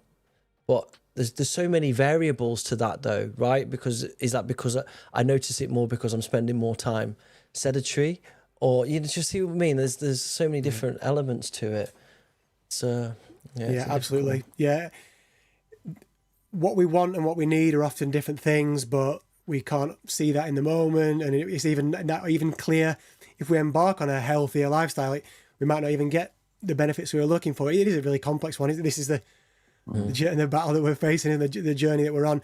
Sometimes doing the healthier thing comes with a certain amount of abstinence, and abstinence can come with kind of hypervigilance, like focusing on things. Definitely get that for tinnitus, so sometimes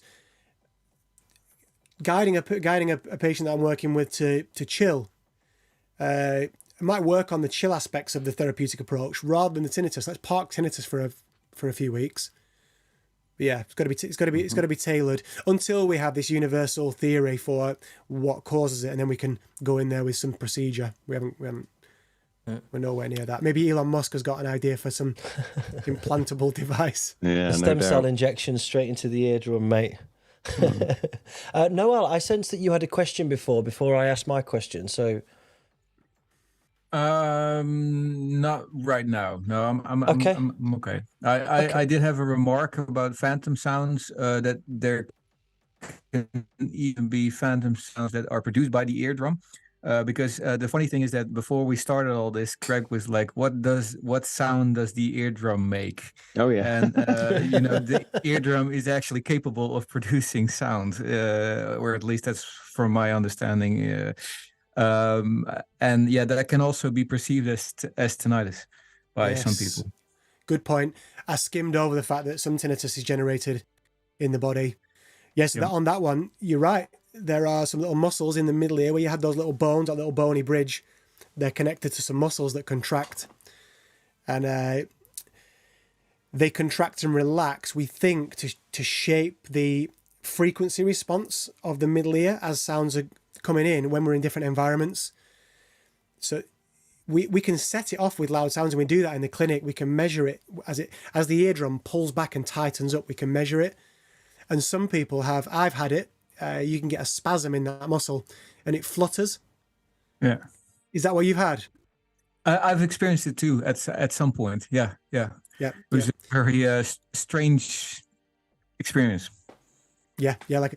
Some people are really troubled by it because for them it's a bit of a chronic issue, and there were some fixes that an ENT doctor would help them with. But I just would skip straight into the kind of brain aspects of tinnitus. But yeah, you're right. And then there are other ones where people are hearing their heartbeat, kind of called somatic causes.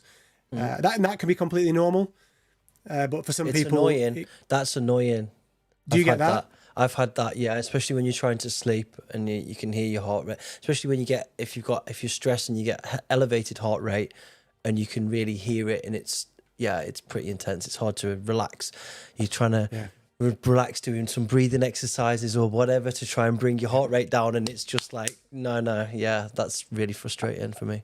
I can also imagine that it has to do with blood pressure, right?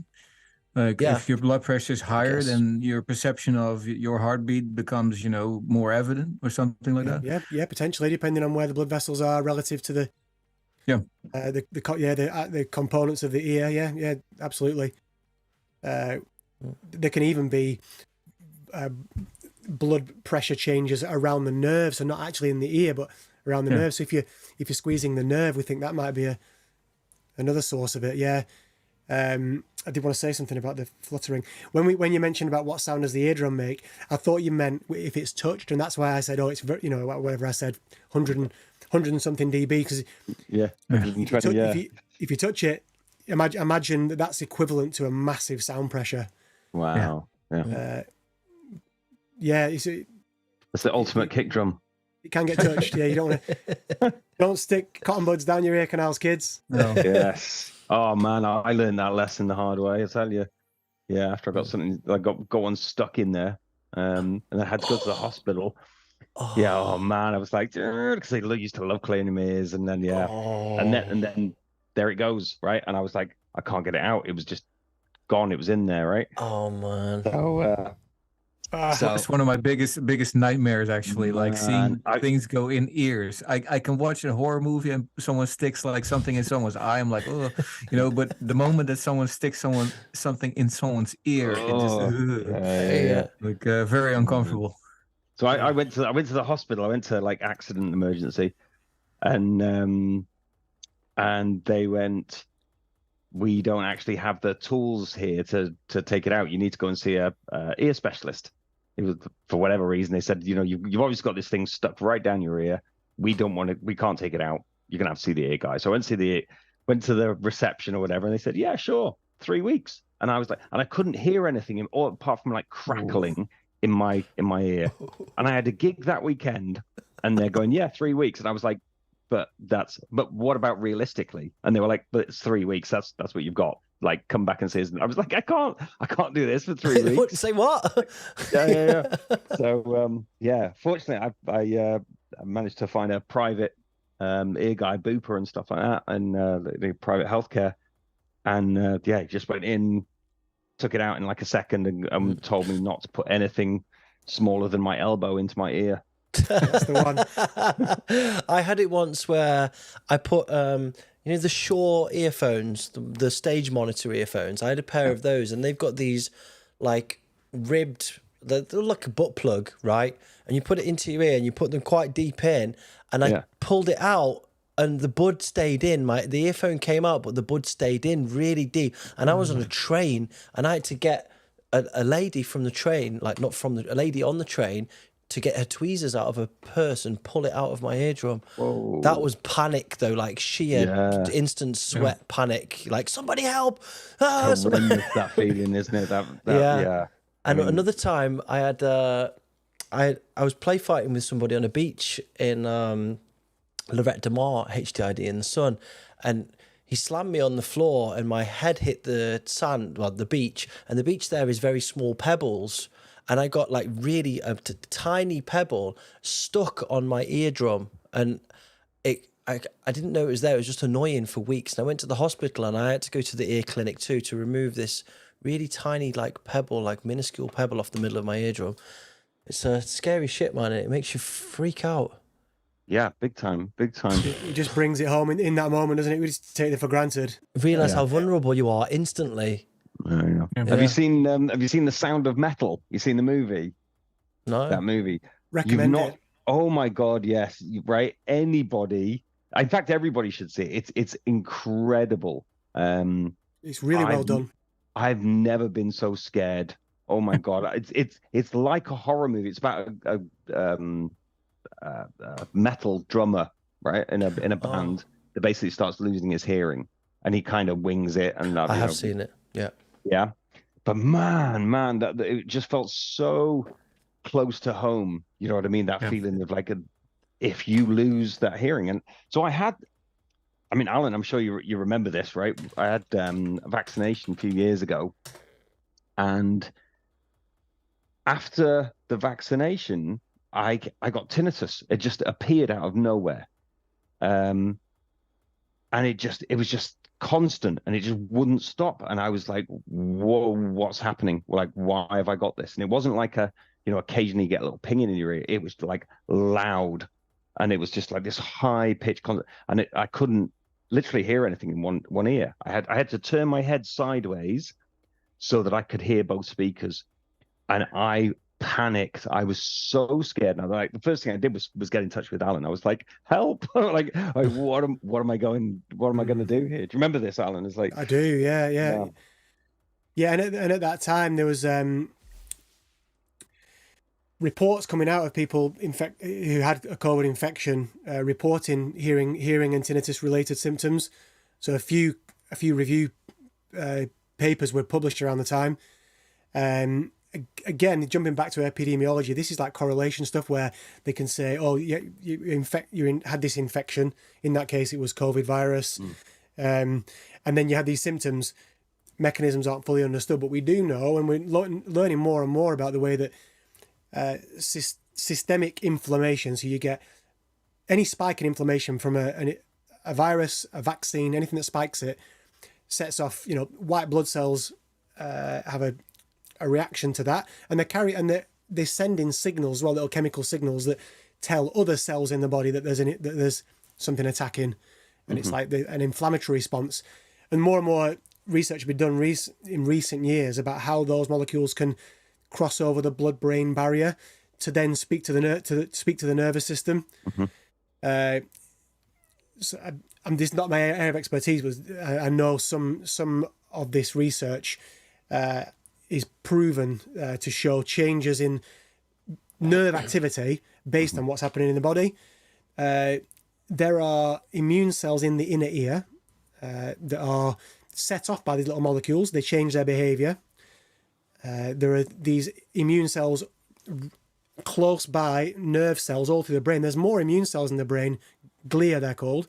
There's more glia in the brain than there are neurons, more than there are nerve cells. So you could think of the brain, yes, it's a big processor, but it's also a big kind of like signaling system for immune signals. And that bit of knowledge, that's where I think, that might be where the connection is. Maybe there's some change in the physiology of the brain that relates to nerve activity that might give us the tinnitus based on what happened in the body as an immune challenge. I'm extrapolating a fair bit now, and it's not my area of research, but it's definitely interesting, and you're not the only person to report it. Yeah. I mean, they did put it as a side effect on the vaccinations. This can happen. It's rare. I think it counts it under like rare side effects, but still, yeah. I mean, fortunately for me, it lasted 48 hours. I mean, I remember phoning you, and you said I had to get a certain steroid within like 48 hours, or the chances of it getting worse or lasting much longer were significantly higher. I was nervous about you having what we call sudden sensory neural hearing loss, or a sudden hearing loss of the sensory part, the inner ear or the nerve. because you've got a window to do that, and it's not fully understood, but they think there's some immune process, like an inflammatory process, and the steroids act as an anti-inflammatory in that case. And obviously yours was like what, a temporary short-lived 48 hours, yeah, and then off the back of the vaccine. Yep, yeah, and like day 2, I was panicking so hard. I thought, this is like, how am I going to produce music now? How am I going to DJ? And like, I literally can't hear anything apart from this noise in my ear. Yeah. And then I woke up on day 3, and it was almost gone. And I was so grateful. I was so scared. I was really so scared, because I thought that's music over. Yeah. You know, for me. Yeah, Heavy, really scary. Heavy. Yeah. Heavy. All right, let's get back on track a little bit. Where are we? Right, so I was just going to extend out to the therapy of tinnitus. So if we just skip on, please. So there's I've come up with this little infographic just to try to capture the different aspects that I've been talking about. So this idea of an origin. Now the beginning of the tinnitus signal, it might be at the level of the ear, and for the majority of people that have tinnitus, they do have whether it's mild or moderate or whatever level, there is a measurable change in their hearing. That's for the majority. That doesn't mean that everyone that's got tinnitus has hearing loss by any stretch, but that's a common origin. And it might be, as I said, very, very high frequency and very, very low level, not affecting your day-to-day life. And part of my mission is with as a clinician and researcher is to kind of keep reminding people that changes in physiology are part of life, and longevity doesn't mean wrapping ourselves in cotton wool and trying to stay like this forever. It's like that chap, the Dr. Peter Attia, who's really big on training for a longer life. I subscribe to that, and we're gonna be losing a bit of hearing, and we might get some tinnitus because our ears are changing, and that might be completely benign. And a bit of education, a bit of understanding, maybe a relaxation. It might take some professional help, but it can be completely benign and driven by a normal process in the ear. That's origin. We've talked about brain changes, knowledge and emotions. So when I'm talking to people in the clinic about their understanding and their reactions to tinnitus, I'm taking a history, and I'm trying to understand, like I did with you, Joe, just trying to understand where you're at, what's life like at the minute, what activities do you doing, how are they making you feel? And I'm just getting a feel for what these 4 things are. Am I thinking, oh, actually, there's a red flag here. This might be something that I need to really encourage him to go and see his doctor. Might need testing, might need a scan for something that's happening in the ear. I look out for that first. It's always like safety check. Bearing in mind what I know about those areas of neurology that I mentioned, what the mechanisms are. I'm trying to build that into like, what type of tinnitus is this? Actually, that brain bit should extend out to body, because it might be, as Noël said, it might be, we get people with these fluttering, called myoclonus, this like fluttering of the eardrum. So that's in the body end of things. And then the bottom half of this infographic is the mind.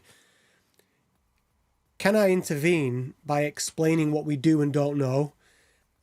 What has worked in the past? What is our gold standard for therapy? Can we put together a little package of education that empowers people? If the belief changes, for a lot of people that can change the perception of a tinnitus, maybe not immediately. I mean, this is what happened with my tinnitus. My tinnitus kicked off about 15 years ago, mainly in my right ear. It's kind of somewhere in between, but mainly in the right, and that's where I've been on like a monitor speakers in DJ booths, probably a bit too often, and drilled my ears in my 20s and 30s, and probably should have been more careful there. I lost my train of thought. For me, if I could have had the education at the right time, would have helped me when that tinnitus came on. I didn't have the education. I went to Google and started just sifting through, like, is it going to stop? How loud can it get? Will it ever go away? Does it mean damage? As I've studied this topic, and actually I've relaxed into the knowledge that for all the tests that I've had, my tinnitus, it is present, but my education about it changed the kind of how much of a threat it is, and then the emotion started to change, and I started to relax. And now it's about us. It's present all the time, but it's about us threatening as a feeling of having a body, having skin. Like my body's there, I can feel my body, I can hear my tinnitus. And I'm one category, and each patient is a different kind of balance of these four factors here. That's how I approach my therapy. We've got CBT and mindfulness, acceptance and commitment therapy that we use for helping people with their emotional state, their psychology. I won't go into all the details of what we use, but you can see that there are different tools, and you might think, or you might have heard, there's no cure for tinnitus. You'd be surprised, actually. Through therapy, maybe sound therapy, maybe education, maybe some CBT and mindfulness, the right little balance of those for you, and your relationship changes with it, and the loudness starts to drop. People are asking in the chat, what is CBT? Oh, sorry, cognitive behavioural therapy. So it's a type of psychological therapy where we put together a safe set of actions and behaviours that allow you to go to the places in your body and mind. So you go to the places that you actually take action, and it's in thought as well, to experiment on the edge of things that you find really threatening and scary and you'd rather push them away. You go into them where the edge is, and try to kind of promote habituation, trying to get used to something. So you want to go in a safe way to something that you actually hate, but in a controlled way that's guided by a professional. Experience it, learn something about it, and maybe come back and reflect with the professional. That's cognitive behavioural therapy. It's proven to be really powerful in tinnitus. In tinnitus therapy at large. Interesting. I did slip into a load of acronyms there, so apologies. No, it's fine, and that's why I called it out. I think some people were mixing it up with CBD, which is obviously is that as well. Yeah. Well, is there Completely any different theory. Yeah. sorry, Noel, go ahead. No. Fine. Is there any kind of therapy? Because you're talking about cognitive therapy, any kind of therapy with regards to psychedelics that's being experimented with for tinnitus? Oh, for tinnitus, what a good question. There isn't. There should be. Sign me up. Yeah, I'm not aware of it for tinnitus. I wouldn't be surprised though, because of the number that have been. There's so many more studies being allowed and funded now, aren't there? UK, America. I wouldn't be surprised if in some of those anxiety and depression studies there's mention of, because often tinnitus is a comorbidity, if you will, like a symptom of the anxiety. And I wouldn't be surprised if there's mentions in the patient reports of changes in tinnitus. It's a good question. I don't know the absolute answer. Okay. Weren't there any? Wasn't there research where they actually had people take particular types of drugs and combine those with neuromodulation, something like that? I think I heard something about that or read something about that. I don't know. Neuromodulation is basically like trigger sounds that vary in frequencies, and they can. Or at least to my knowledge, you can correct me if I'm wrong, right. But it's basically these little tones that could trigger your brain to basically, how can I say this? Basically, your brain gets triggered to get rid of the actual tinnitus frequency because of the fact that it's focusing on different other frequencies that are basically sent as pulses through your ear to your brain. Yeah, there've been a few different types of signal kind of pioneered by different. They tend to be kind of like tech startups that have a crossover into healthcare. They do this neuromodulation through acoustic stimulation. Mm-hmm. Up to this point, they haven't been proven to work better than placebo. Yeah. So you do a sound stimulus that's the neuromod, which there's a few different types that do cause like adaptation. The idea is that they cause an adaptation in the pathway of nerves that allows you to tune out of the tinnitus, as you say. But if you do in the placebo control group, you give them a sound that's you tell them that it's therapeutic, but it's not the same one, and they do just as well. So unfortunately, up to now, neuromodulation through that route hasn't proved to be effective. But I'm actually working with a group. There's a new startup. It's called Mindspire, and they're doing neuromodulation through the vagus nerve. So they're stimulating. It's the same principle. They stimulate the vagus nerve at the level of the ear, and the vagus nerve is part of the autonomic nervous system. And if you stimulate it, it's kind of akin to doing vigorous exercise, the way that would bring relaxation. You stimulate it and you can get relaxation, and you use it for depression, anxiety, I think some types of epilepsy. We're trying it for tinnitus. There's already a few studies showing that if you stimulate that, you get some benefits in terms of relaxation and dropping tinnitus. And we're for Mindspire, we're combining multimodal neuromod, if you will. So it's like stimulate the vagus nerve while doing our standard sound therapy that we do in the clinic, which is a natural sound that you blend with the tinnitus. And then we're doing a particular protocol of breathing, we call it resonant breathing, so natural paced breathing, like a relaxation process. I've just new to it. I've been, like the last kind of couple of months, started to move into a bit of neuromod. It's a really interesting area. There are other ways where you stimulate the brain, and that's proved effective for dropping tinnitus. For some people, it's a complete fix. Just stimulate the brain by whatever mechanism, whichever nerve, whichever route you want to take. Unfortunately, it just doesn't work across the board, and that's probably because that complexity that I mentioned, the neuromod will work for one person and not another. Maybe because the origin is different. Yeah, and also because I mean, you mentioned it earlier that it's an umbrella term. You know, it basically we all call it tinnitus, but it could be something that, you know, there's so many reasons why people can have tinnitus in the first place. You know, it's like even clenching your jaws while you're sleeping, stuff like that can also can be a reason to get ringing in your ears or something like that. So yeah, I can imagine that there's so many different ways of treatment that are necessary in order to actually get the desired results. It's that reminds me, actually, we're talking about the kind of sounds that we use for sound therapy in the clinic. Joe had mentioned that. Did you create an ambient sound for therapy? We're going to play that afterwards, actually. It's your Semiomime thing. But please do talk about it, Noël, because it's very relevant right now. Yeah, I was reading up on it and watching YouTube videos and stuff like that. And I basically wanted to create something that would work for me, you know, and I have a particular type of tinnitus, whatever you want to call it. And but I did combine certain techniques, you know. So for instance, pink noise is known to help with regards to tinnitus. You know, pink noise is basically you could compare it to the sound of the ocean.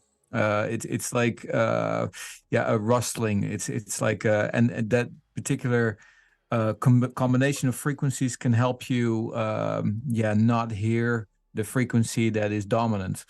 And so I combined that, but I combined it with nature sounds. I combined it with the neuromodulation, and then combined it with a song that was very elongated, so that people can focus on those particular frequencies in the song, in the meantime triggered by the other sounds. So it was basically a combination of techniques that, you know, are being used to combat tinnitus. And I thought that was interesting to try. And when I played it on headphones, I also need to mention that I mixed it binaural, which I just thought would be fun. So it's the sound is all around you, which enhances the experience of it being somewhat acoustic or natural. And I wanted to do that because of the fact that it would be even more of a distraction for your brain from that dominant sound that you have, you know.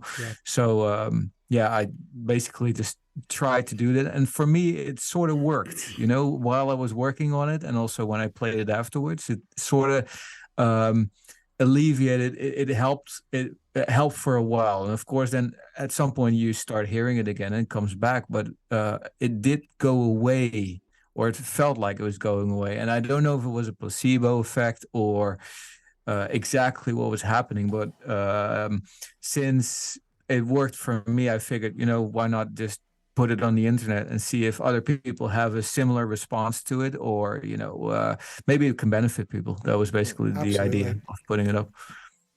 yeah, it's commendable. I think it's really cool, and it's interesting how you've pulled together all those different techniques. You know, there's evidence for each one of those. So I listen to it regularly. You do? Really good. Yeah. I listen to it just during the day when I'm working to help me focus, and sometimes I listen to it at night as well in bed. It's really good. I like it a lot. Congratulations. And we will play that at the end of the show today. I'm going to drop a link in the chat for anybody that's interested in that. Go over and... Cool. Yeah, the full thing is half an hour long, so it's kind of long to play. You're going to play the DJ edit instead. Yeah, I just did a remix, just cut and shut. Yeah. No, I didn't know Noël before you freak out. I just did the 5 minutes and then a fade out. It's yeah. So cool. I guess right, we got to we got to what can we do? How do we react to this now? Yeah. So yeah, take it away. Yeah. So what do we do to think about everything we've learned here? We now want to say, right, well, what can we do with it? What good is it knowing that the ear works in that particular way, that we can get tinnitus, that hearing loss can be a key cause of tinnitus. Therefore, we want to try to protect our hearing as much as we can. What's the way to do it? I hear a lot of advice often comes from professionals working in audiology to say, "Oh, protect your ears," and not always clear what that really means specifically. And also, it's to some degree it can be hypocritical because a lot of audiologists are young people behaving in the ways that they might recommend other people not to, like listening to their headphones, going to nightclubs, all stuff we love to do. They're not considering the way that people want to live and need to live in terms of well-being. So if we're going to take all that into account, it's going to be a balancing act. So the way that and this is what we're doing with this service that I'm doing with Connor, the Amplitude Hearing. For each person that steps in the clinic, we're working out what's right for them across their life course. Might be a chat, might be extended high frequency hearing testing up to 16 kilohertz, giving them some information about whether they do have a little bit of age-related hearing loss coming in. Just keep that monitored. It might be that they do that as well as some custom hearing protection, but it's not telling them stop doing what you love. Don't stop going to the nightclub. Don't stop producing music. Got to find a way to facilitate. It's a little bit like occupational therapy in that respect. So yeah, the balance is the key. One of the best pieces of advice that you ever gave me was that you can't let this change your life. And because it becomes a mental health problem then, because I was like, I'm scared to go out and play gigs. I'm like, I don't know what I'm going to do. I don't want to make this worse, because in your head, you're like, this is fucked. And like, it's going to get worse. It's going to get worse immediately, and you're just scared, and it starts to knock your confidence, and you start getting anxious about being in louder environments, or you'll be walking down the street and all of a sudden you're hypersensitive to some roadworks that are going on or some construction or something, and you're really like, and it starts to become a psychological problem, legit. And one of the best pieces of advice you gave to me was just like, look, you can't let this ruin your social life and you ruin what you love. You just have to be more careful, and that it's not going to get worse in the longer term. You need to take appropriate action to protect your ears when you are in extreme noise circumstances, and just not let it ruin your life, because that was the path I was going down. I was freaking out when it was at its worst, because it was combined with like other things like burnout and blah blah blah. So I was just like, I kind of dedicated my life to doing music or being involved in music in some way or another. Like, I'm not like a prolific producer, but look, we're all here now. Like, this is what I do. This is what I'm into. I listen to music every day. I DJ. I run a label. This is what I've dedicated my life to. And it's like, as soon as you start realizing you might lose one of your senses, it's a real like, it really grounds you, and you're like, fuck, what am I going to do? Yeah, so you really helped me with that advice. Psychological panic, absolute panic, like Greg mate. was saying. Yeah. Like Greg was saying about his experience. You just panic. You just like, you immediately go snowball mode, and you're like, what does this mean? What's it going to mean for the rest of my life, for next week, for the for the next year, and like, how am I going to readjust my life? And how's it going to get when I get older? It's only going to get worse, and you're just thinking, boo, like this, right? Yeah. Well, I said to you, Joe, I have been experiencing a similar journey to some degree, and I've got essentially like an early onset hearing loss, both ears, probably genetic, kind of crept in as a noise-induced hearing loss, a first 4K, which is typical of noise-induced hearing losses. My brother has the same hearing, so a bit more evidence for it being genetic. And I think we just got soft ears. And as you say, the amount of future catastrophizing I did, I did. Nice term. Like, future catastrophizing. I like don't even know if that's a thing. Is that a thing? No, it is catastrophizing. Probably, yeah. Yeah, I did it a lot early on, and I've done it actually. Depending on what's going on in my life, I'll dip into a valley of a lot of pressures from other things, and it'll kind of synergize with my knowledge of my audiogram, and I'm like, oh, it's over, But if I take stock of where I'm at, what I'm able to do in the moment, like I can make music, have conversations. I do have some difficulties in certain scenarios. We'll get into maybe in another conversation, but think about what I'm able to do. Yeah, there might be problems in the future, but I'm not in the future. I'm here now. So it's engaging brain, and some of these tools we use in the clinic is trying to help patients to take stock of where we're at and say, I'm going to be helping you to develop a management plan. So you do go to that scary future, you're going to be equipped. Mm-hmm. It does help a lot. I'm sure there are people in the chat that have had the experiences that we're touching on. Mm-hmm. It needn't be with the right professional, right guidance.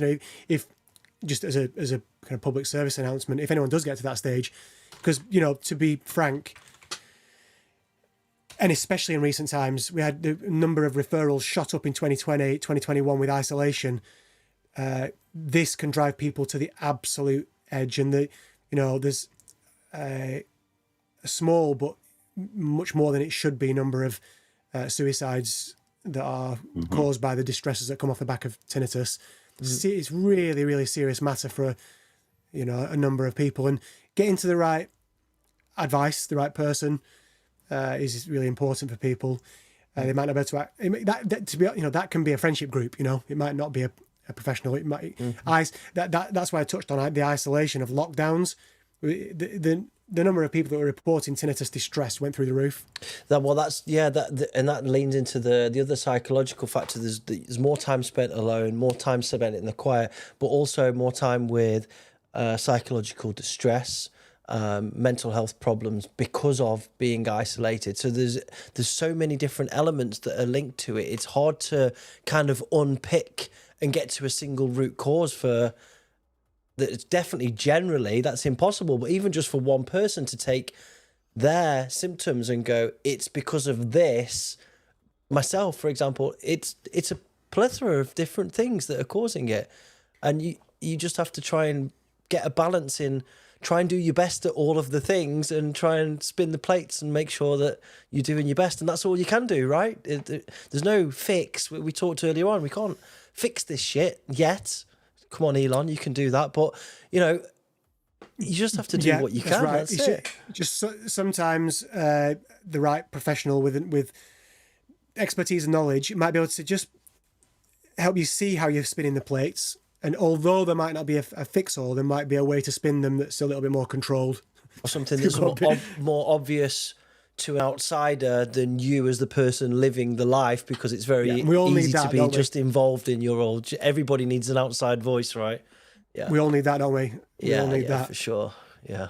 Right. So shall we get on to then kind of in the meat of exposure? We just do some numbers here. What levels we're exposed to in different environments, and then protection. So let's bring up a slide.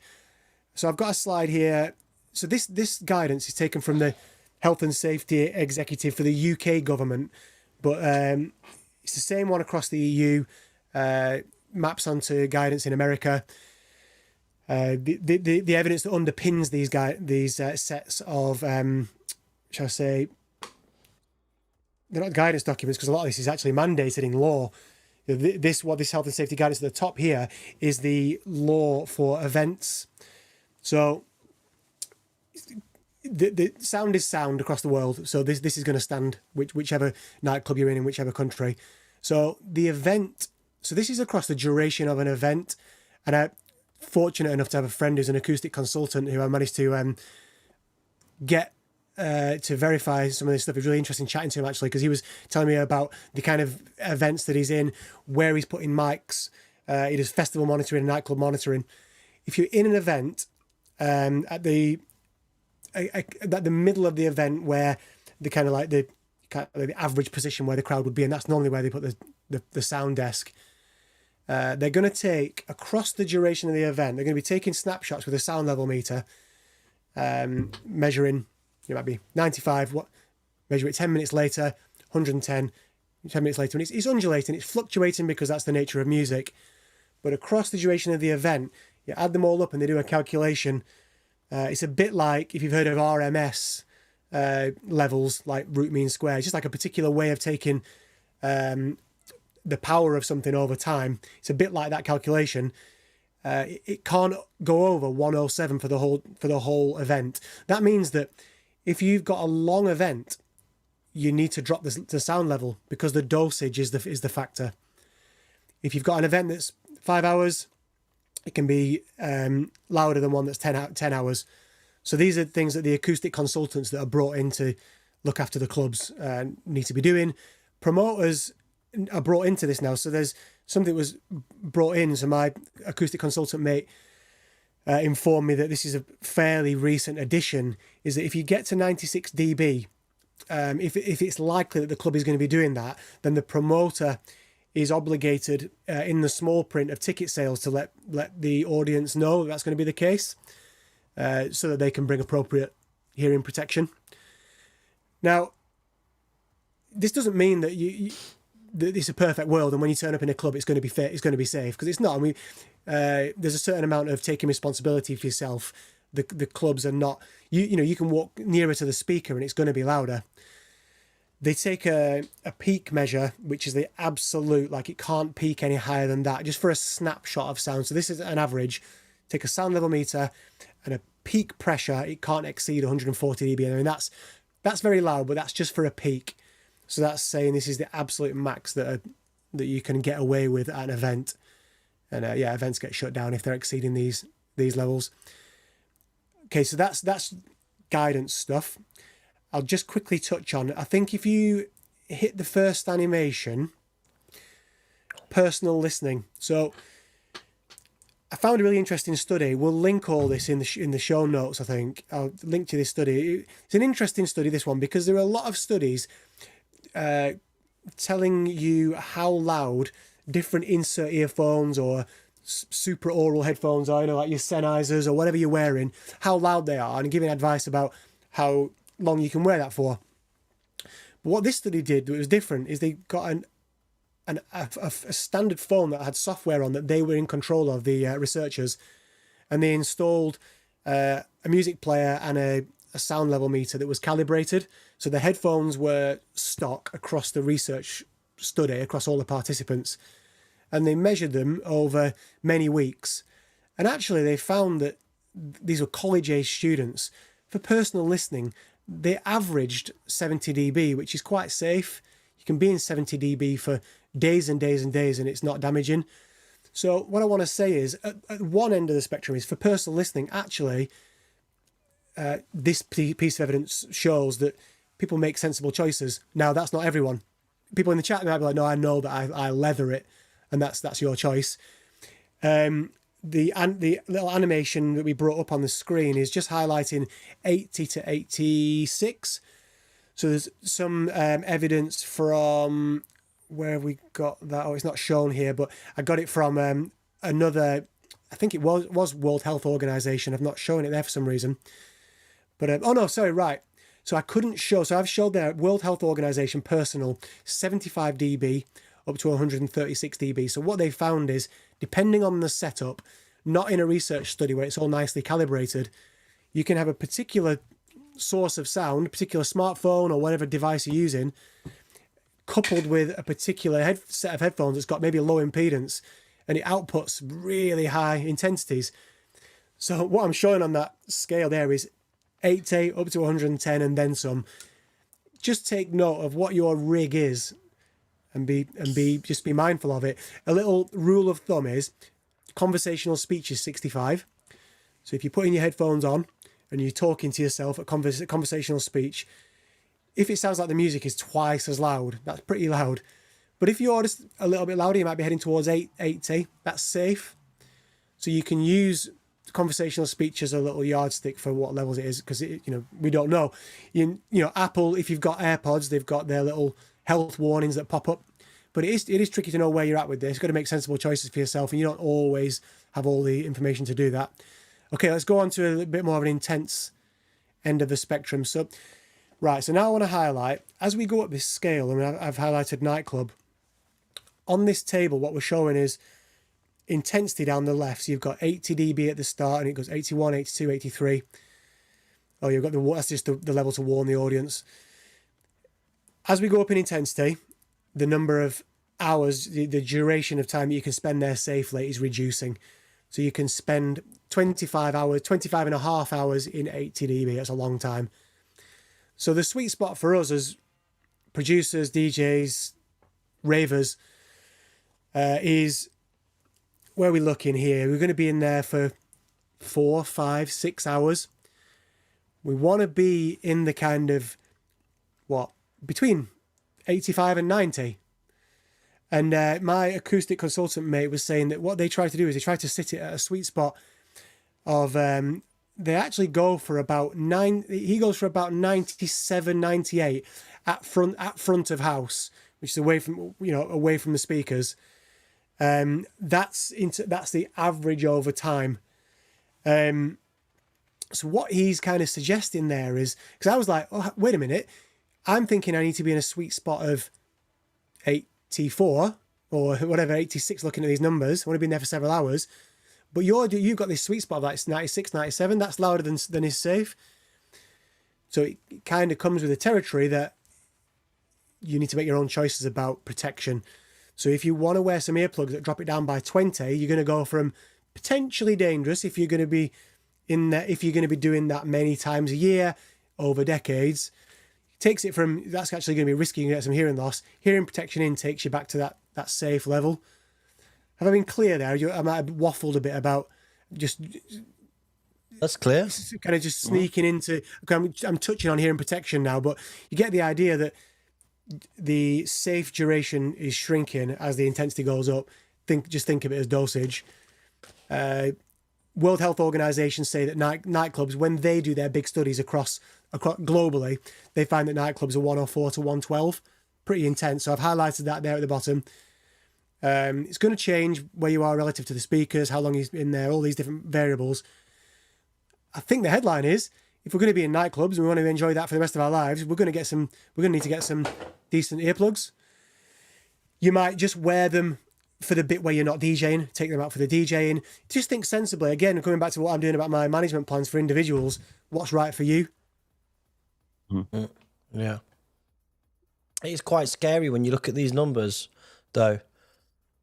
Like, yeah. Especially, yeah. I spent, when you think, I spent my whole life not wearing ear protection. How loud they are.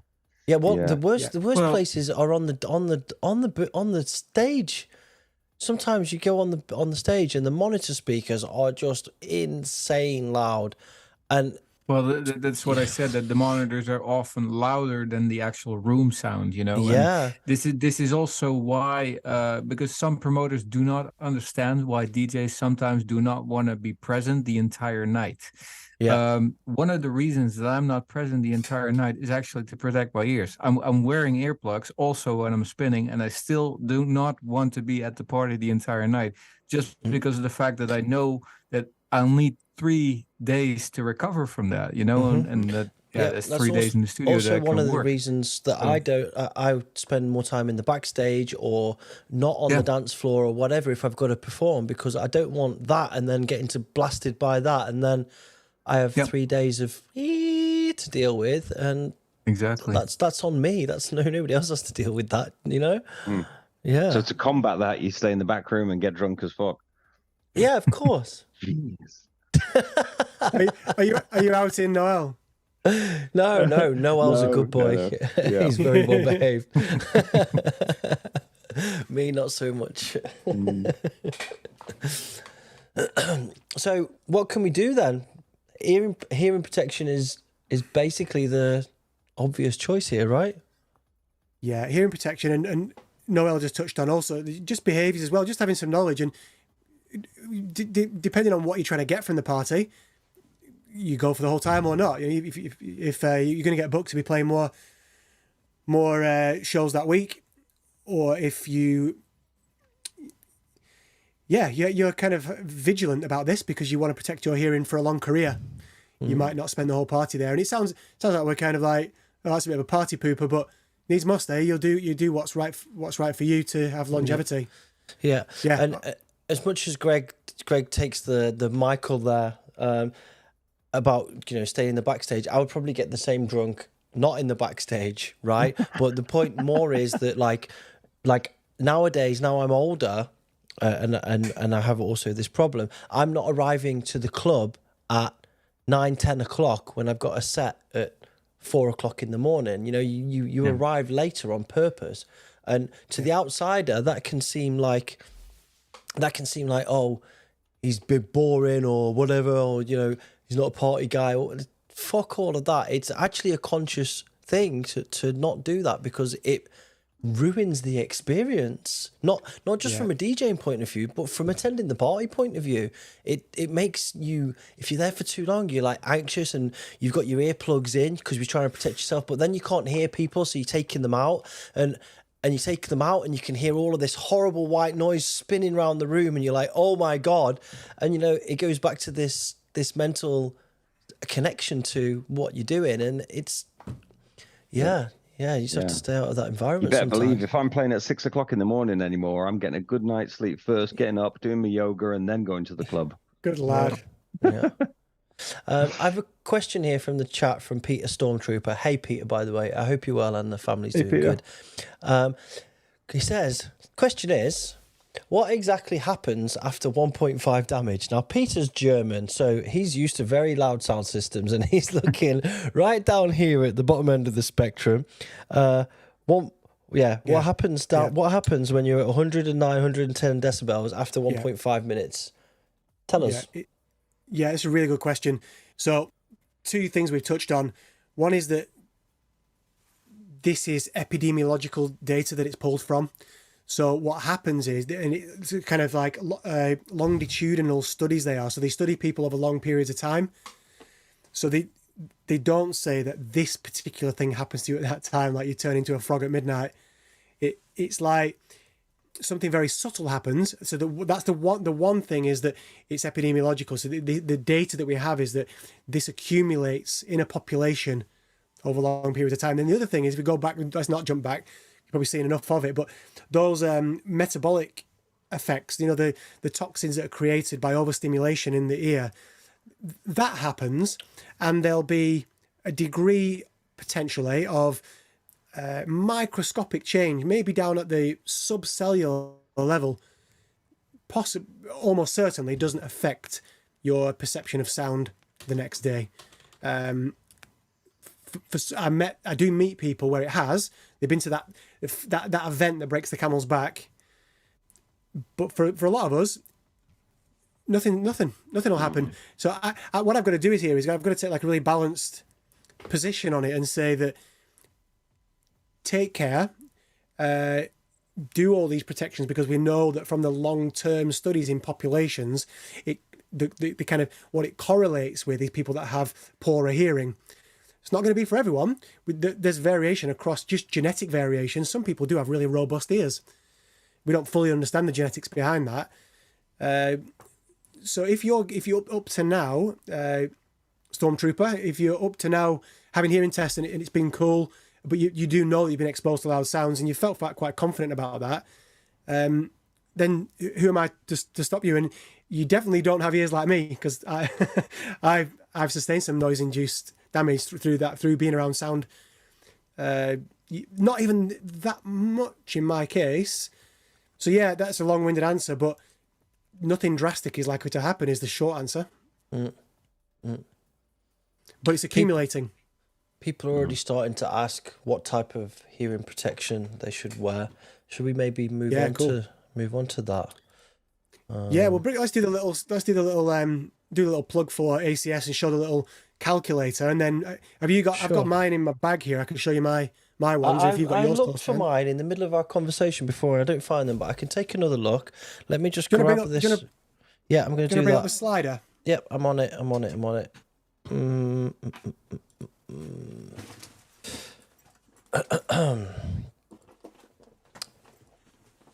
Here we go. So turn that off, turn that on. Here we go. Right, so the little plug is, with this amplitude project that we're doing, we use this company ACS, Advanced Communication Systems in Oxford. These kinds of musicians' plugs, they have a filter that drops the level but maintains the tonal balance, so you still get the joy of hearing the full spectrum, so your percussion will still sound nice and splashy. Other brands are available. There are different companies that have their own version of these filters. I've got to say, I don't know all those different companies, and those of you watching that are in different countries might have custom plugs from different companies that you recommend. You can stick it in the chat. But I do recommend ACS in Oxford. You'll need to get a professional in your area to take the impressions of your ears if you want the custom ones. They do make non-custom ones, like the generic fit ones. I think they're about 30 quid, and they're really effective as well. But you can't, I don't know if you can get the full range of these different gradients of, it's called attenuation, how it drops the level. So let's do the little slider. So if you go to this website, which we'll share in the show notes, do you want to just go through that? I'll do it. Yeah, hold on 1 second. I'm putting it into the chat now. I'll also put it onto the description of the show, post-show, when we do the full write-up. But there's the link in the chat, everybody. So what would you like me to do here, Alan? Right, so if we just scroll down to where the slider is. Yes. And then maybe just scroll it to the point where it reveals at the bottom, you can see the full range of... so we need to see the times, the exposure time. I'm not sure if we're going to squeeze it all in, are we? That's what she said. Okay, we got it. I can zoom out. Here we go. Right, there we go. Yeah, there we go. Right, so what we do here, this is basically that table of data that we saw in the previous slide. Yeah. In a much more digestible form. So if you slide it to 100, we know that from the table that for 100 dB, if you slide it there, 15 minutes, that's what it told us in the... If we've got no earplugs in. So if you purchase one of these levels, now the recommended for clubbers is 17. It's a nice sweet spot. You get a good amount of attenuation, and they're the flattest response, so they sound nice. So 100 dB, put your 17s in, and you're safe all day, 16 hours. These are a big anxiety killer for me. So this is what I don't know if you can... Mm-hmm. Well, hold on, let me just 17. Zoom on you. There you go. 1 sec. There you go. Okay. So that's kind of what it looks like side on. And then if I kind of show you what it looks like on the outside, you can see a little... You can't quite see it for the light. There's a little disc. Yeah. Yeah. The disc is the filter. So this has a channel through the middle.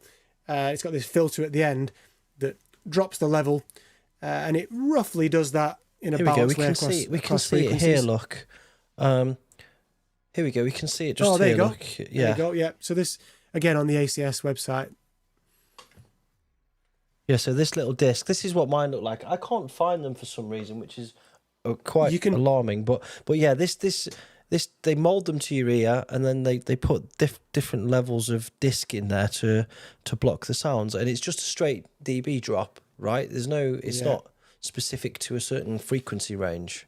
No, some of like I say, the 17s are the flattest. If you just read their little blurb, you do have a bit of a trade-off as you go up in attenuation. You do sacrifice a little bit more of the highs, but if you're a drummer or if you are going to spend a lot of time in front of a wedge monitor, then you might opt for the higher ones. Or maybe not. No, yeah, the wedge monitor arguments are not a very good one, because that's probably where you would switch to your 17s or take them out, and then you'd put your 26s in maybe for the rest of the club environment, where it's not as important that you monitor accurately. But I have to admit, I have earplugs, comfy. but I still struggle to DJ in them. It's a. By the way, for Dutch people like listening and watching this, you do have various companies in the Netherlands that also have these types of earplugs. I have something similar like this. All Ears is one. There's various other companies that do these, and yeah, they do help a lot. And they're I can recommend them, of course, too. Noel, do you wear them mixing? Oh, sorry, in DJing. Yep, I do. Yeah. Yep. All the time. I struggle with it still. I think it's just because I did it for so long without. So now what I do is I wear an earplug in my most damaged ear and then I monitor with my other ear. And I know it's crazy, but it's just how I'm currently trying to get myself to the point where I wear both. But Greg, on the contrast, you still don't wear any earplugs, right? Very rarely. Yeah, it's a bit crazy. I mean, you can kind of liken this stuff to it's like having sex without protection, isn't it? I guess you're just asking for trouble at some point. You're just living on the edge. Some people they like that the au naturel feeling, don't they, of going bareback in the club. Yeah. No, it's fair. I mean, it feels it's a different experience, isn't it? I'm absolutely skirting. I'm skirting this one. Skirting around that topic. The thing for DJs, what is really important too, is when you're requesting, like when you have a technical rider. For instance, with me on my rider, it also says adjustable monitor level. I want that because of the fact that I'm wearing earplugs.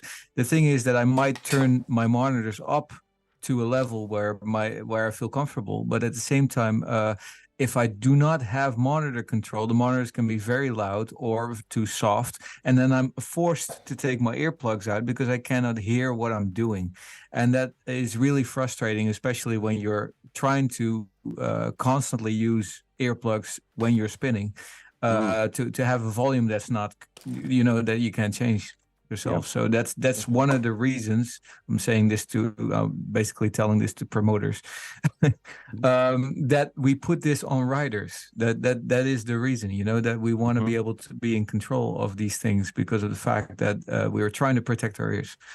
Yeah. Another angle for hearing protection is in-ear monitors, because you get a nice isolation from the room. You don't get all the reverberation, and you've got your own level.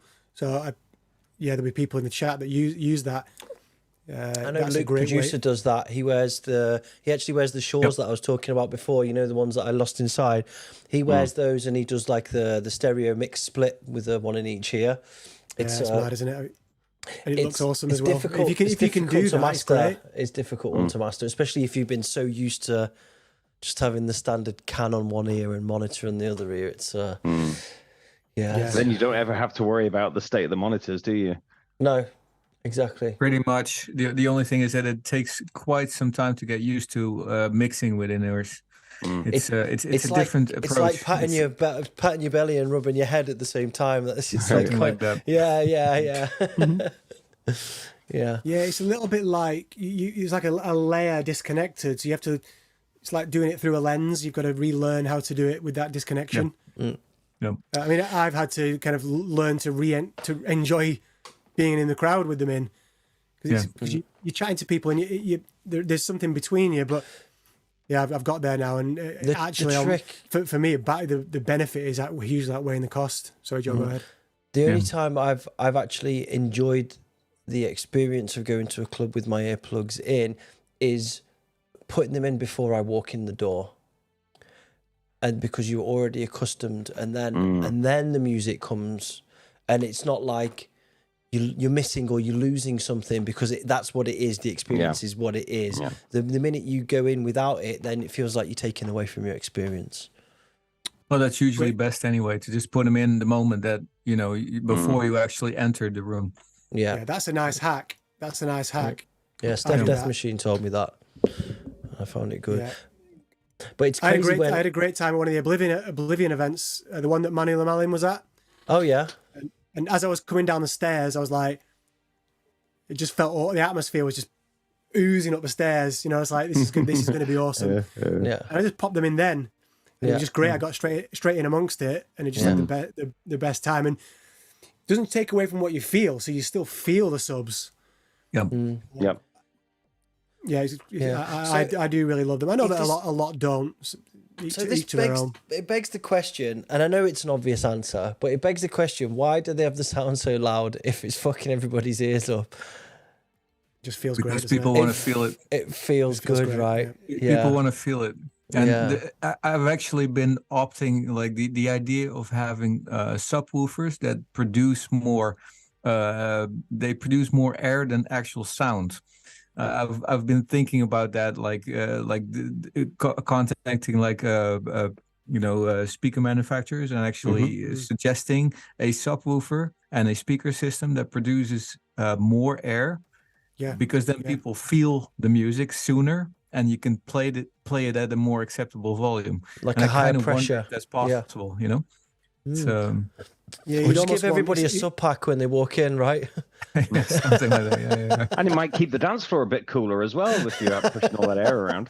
Well, there you go. And everybody in the chat is blown away by the fact that you love hardcore, by the way, Alan. I think we kept that quiet for quite some time. Yeah, Alan's an old friend. I didn't know whether I was allowed to let slip on. No, he's a doctor who's into hardcore. I grew up on the hardcore. I grew up on North Packs and yeah. OG. Yeah. So back to this thing. I'm conscious of time ticking away. We're nearly at 3 hours. I didn't think we were going to go on this long. You said 2 hours. I knew that was never going to happen. Where are we at? 3 days.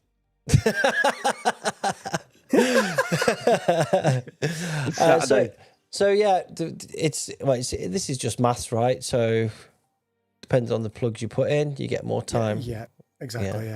Yeah. It's just nice to see, isn't it? Like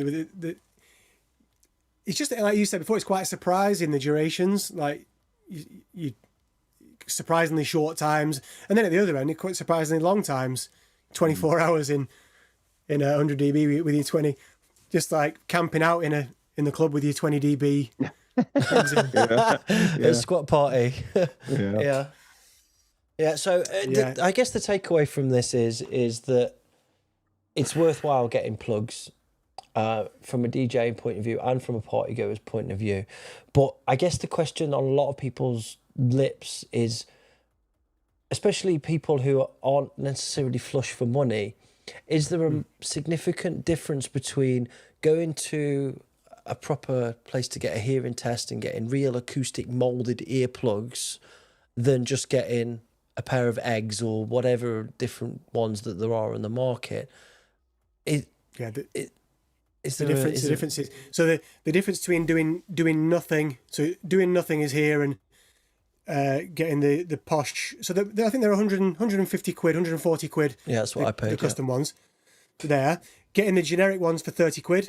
You're in the nuanced difference. So I highly recommend generic musicians' earplugs, because it's not as if they're half as good.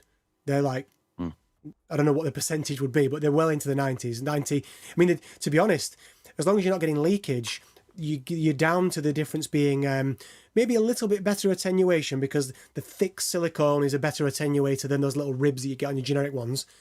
And then comfort. I find, and they do a remold if you're not happy with the comfort. They are a little bit more comfortable. But if you've got some generic ones, I used generic ones for years before I got these. If they work for you, they're not leaking, they're comfortable, you're good. Well, yeah, there was one quick question that I had about leakage, actually. I had a discussion with Caesar, other hardcore producer, at some point, and he mentioned the fact that leakage in any type of earplug is actually worse for your ears than not wearing them. And I was wondering, like, is there a truth to that?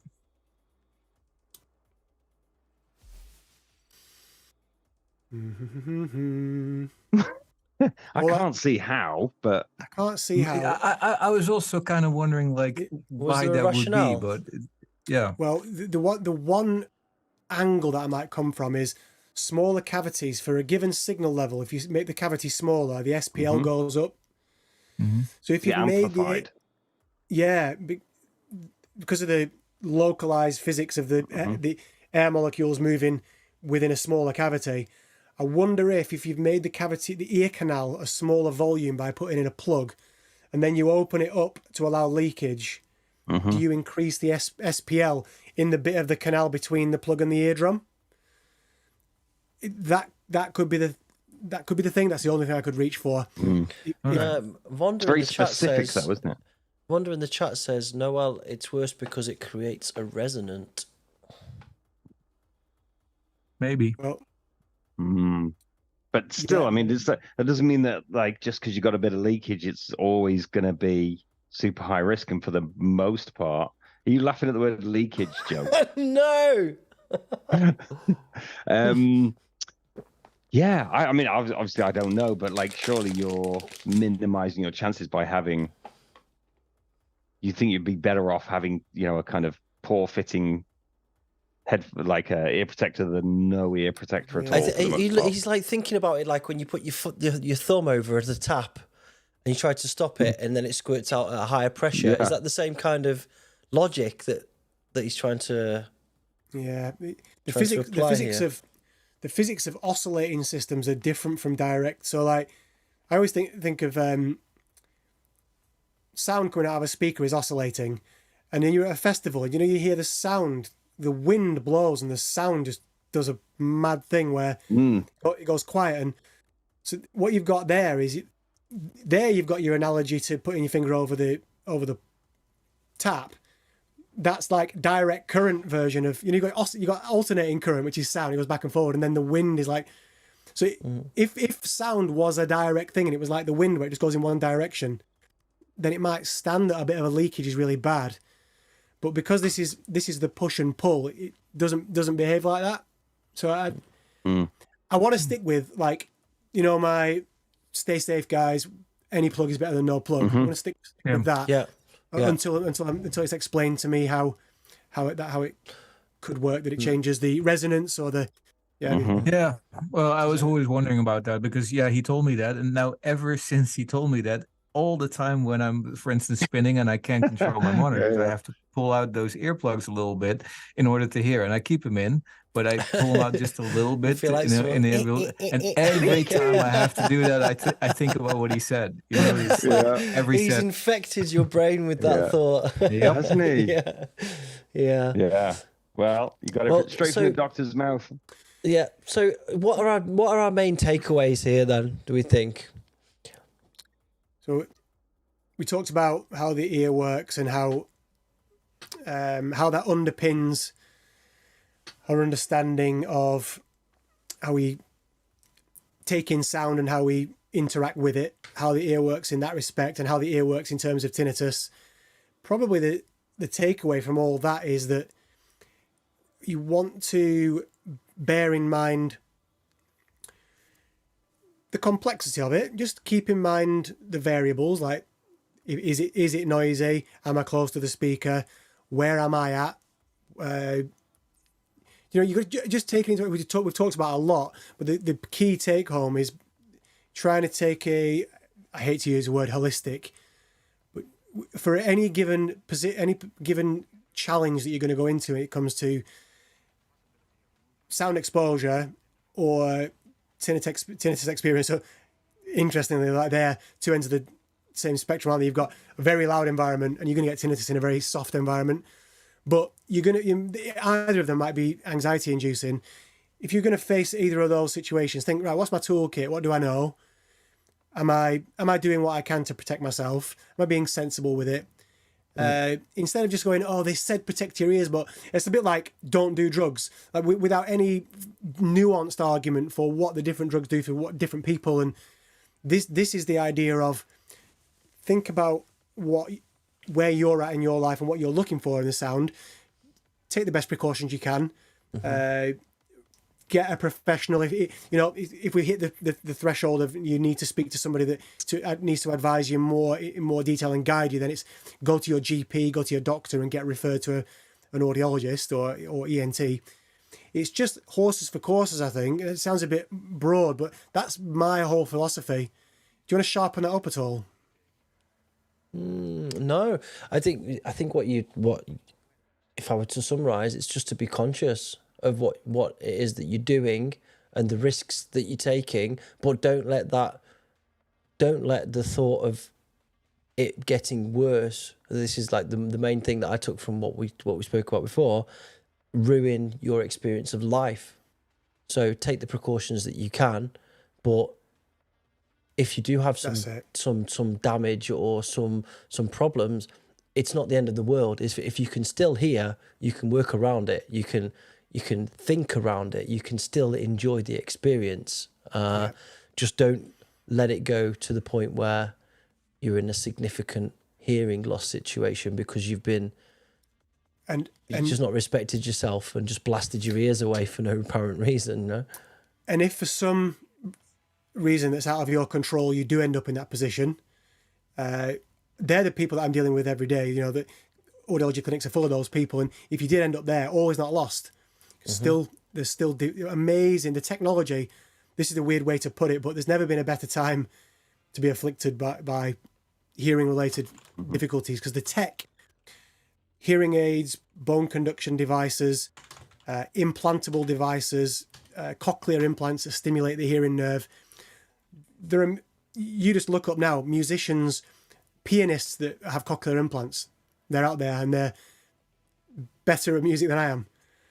So if you don't beat yourself up if you feel like you might have slipped up, because again, you've got to live your life. I haven't met a musician who's got hearing loss, and I meet a lot. I meet professional producers and musicians that do have hearing impairment, and they're managing that. None of them have said, I wish I'd taken a career change, a pivotal moment. I had that office job offered to me when I was 27. Yeah. None of them, zero. And all those years of me dealing with people that significant hearing losses. I met a composer a couple of years ago. He's based in Brighton, done a lot of film scores, and his hearing's really, really quite far down the chart now, and he's got powerful hearing aids. Again, we're just working out ways of him accessing his tools. He wants to play piano, write songs. He's having serious difficulty with it, but he's ploughing on. And the stories he tells about what he's gained through music, he wouldn't change it for a second. Amazing. Yeah. Interesting stats from the chat. So I did a couple of polls as we've been going along. 60% of people reported that they have tinnitus or hearing loss. 70% of people state that they wear hearing protection, and there's currently a poll in the chat that I've asked: do you wear hearing protection because you have tinnitus or hearing loss? So I'm just curious to see what that stat is, and it looks like it's no at the moment. Obviously, it's not perfect statistics because they're not necessarily the same section of people, but I just find it fascinating. That's all. It's interesting though how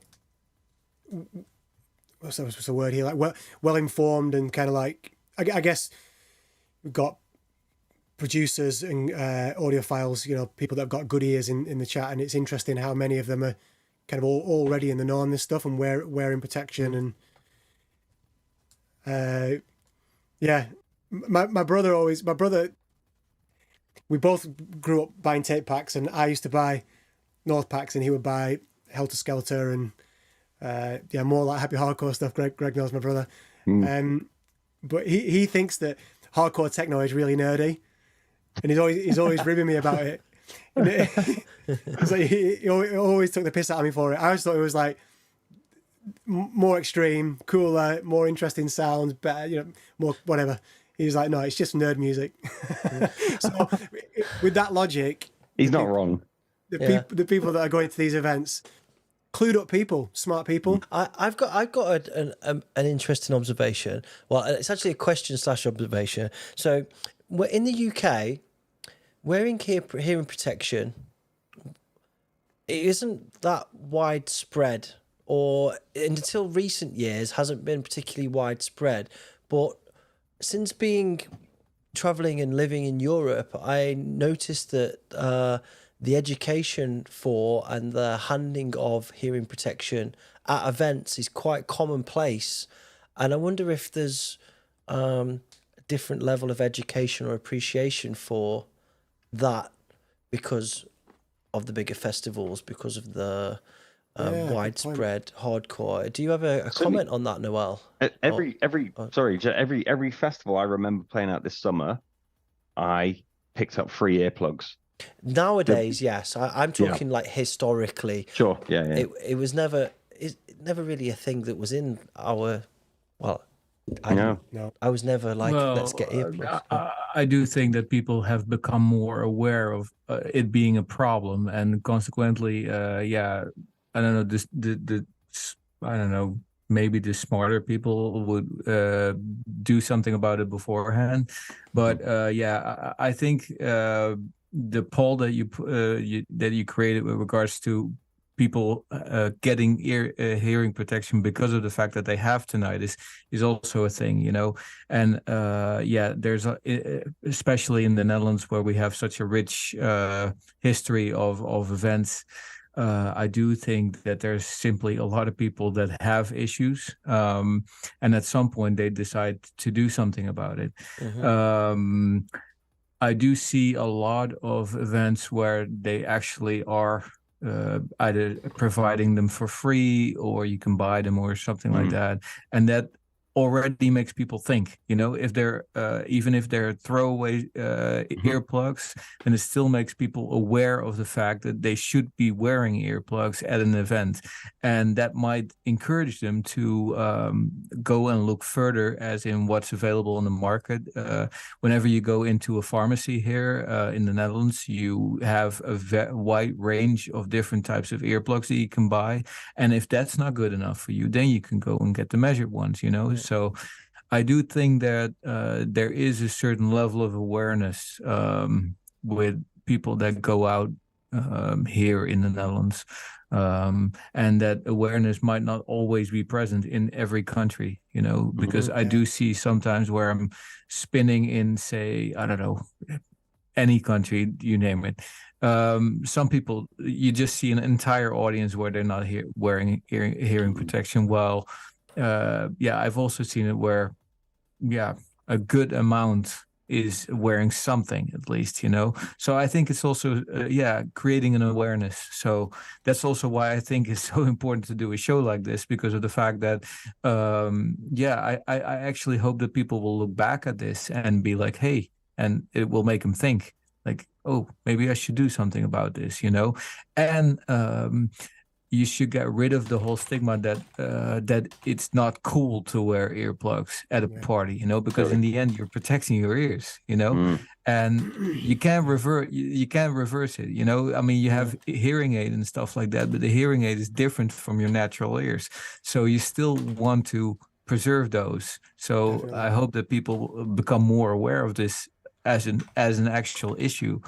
And the thing is that, what we mentioned before too, is that you can't just keep turning down the volume, because that's what politicians want to do. You know, they want to keep turning down the volume, and they do not understand that the music that we create is meant to be experienced at loud volumes. That's just the way that you experience this type of music. You know, you can't play hardcore at, I don't know, that's why hardcore from a cell phone also sounds ridiculous. You know, it's like you need hardcore to be, and drum and bass to be loud and heavy, and you need to feel it, you know. So, and in order to do that, you require loud volume. So it's and then you have to start thinking about protecting your ears. So it's kind of like the one thing feeding the other. So that is a great point. That adds to what I was saying about what the take home is. You've highlighted a really good point there. We don't want to just manipulate the environment to make it safer. There's almost like there's a cultural observation that you're making there. It's almost like as we get safer and want to manipulate our environments. I'm sort of talking in cultural norms. There seems to be a bit of a drift towards let's make our environment safer. It's true in, I think, probably true in education in different public institutions, and we want that to some degree to make people safe in work. But there are some aspects of life where you want to connect to like something that's more visceral. Like this is deeper, isn't it? So yeah, great point. We don't want to just turn down the system because that's not hardcore anymore. I mean, it's not just hardcore. It's dance music. It's rock music. It's all. It makes me think. You were talking about the kind of heritage of events in Holland. I wonder if different countries or states within countries have different kind of cultures towards different genres. I don't see many plugs. If I go to a like more metal rock, post rock, I don't see as many plugs as I do at electronic events. I might be speaking out of turn. I wonder if electronic music, maybe we're a little bit earlier to the party when it comes to being aware. I don't know. Interesting. Yeah, I'd be kind of curious to know. Rock it's like a cultural stigma kind of metal a bit more, thing, right? Might be a little bit of that. I mean, I've been ribbed. I've had people approach me at events and like, what the hell are those in your ears? Yeah. Like really sent me under. This girl was like, what the hell are you doing? I was like, what are those? I was like, I'm just enjoying the party. She's like, into protection. She was like, you're obviously not enjoying the party, otherwise you wouldn't have those in. My God. Oh man. I went under. Wow. Oh well. So anyway, I guess cheer up, Alan. Yeah, cheer up, Al. You'll be fine. Cheer up, strap up. So I guess that's the takeaway, guys. Look after your ears, but at the same time, don't beat yourself up about what you haven't done in the past, and try and look after yourselves, right? We're going to go to some Q&As. We're going to do a few questions and answers. If you've got questions that you'd like to ask of Al or anybody here, then please do, but you have a doctor at your disposal right now. So if you've got a specific question about your hearing, about ailments that you have, about anything to do with this topic, then now is a good time to put them in the chat. I think I can do an actual Q&A thing here. Start a Q&A. Don't know how this works, but I'm going to try for...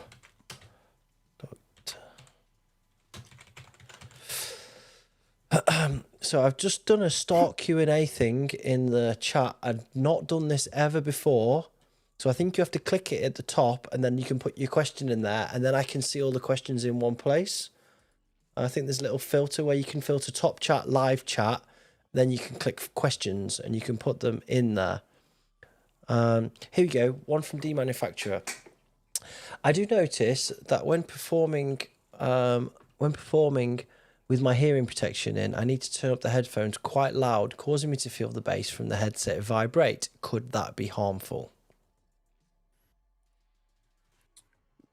Only if, on that slider, only if you've kind of like, you've got your plugs in, but you've gone up so loud that you've kind of negated the benefit of the plug, which is highly unlikely. So my quick response is the fact that you're hearing the can wobble, that's not an indicator that it's causing any damage. I would say you're still well within safe limits, depending on the cans, depending on what amp is driving the headphones and what plugs you've got in. But just because it's starting to do a little bit of, that's just the limitations of that particular transducer. That's the headphone is just struggling a little bit with the bottom end and it's starting to resonate a bit. I would say that you're safe. Has anyone got anything to add to that? I mean, like I say, if you're on that slider and you've now gone up to 110, you might have crept into danger. But I would say as a rule, I think you're still safe. It's a little bit like what Noël was saying, wasn't it? Noël, you were saying that you like a good level with your plugs in because then you can hear the detail. Yeah. Yep. Yeah, that's pretty much what it is. You know, it's like, I want to be having that particular I want to be able to hear everything, and my plugs are very measured, you know, but they also take down quite a few dBs. And I want to be in control because of the fact that I need to be able, especially when I'm mixing, I need to be able to hear what's going on in my tracks, you know? So, yeah. Does the person that asked the questions, forgive me, I've forgotten the name. It's Vonda, demanufacturer. So are they using plug? Because it might depend on the frequency response as well. So certain plugs, we're taking the highs off, depending on what you tune into as a DJ, which cues you take from the percussion. You might benefit from having some plugs that let through a little bit more of the hi-hats or the top of the snare. If they're a bit more muffled, you might be turning it up a little bit more to get, depending on which cues or is it just the kick, that's a factor as well. Mm-hmm. If you were using some flatter ones, if they're not flat, then you might be able to turn up the headphone a little bit less. But I reckon you're safe. That's my professional opinion. Nice one. Next question from Imoek. Robert, question again. Haha, apparently we missed this. Sorry, bro. How does ANC affect your ears/brain? I don't know what ANC is. Active noise cancellation, I think. Ah, right. Good question.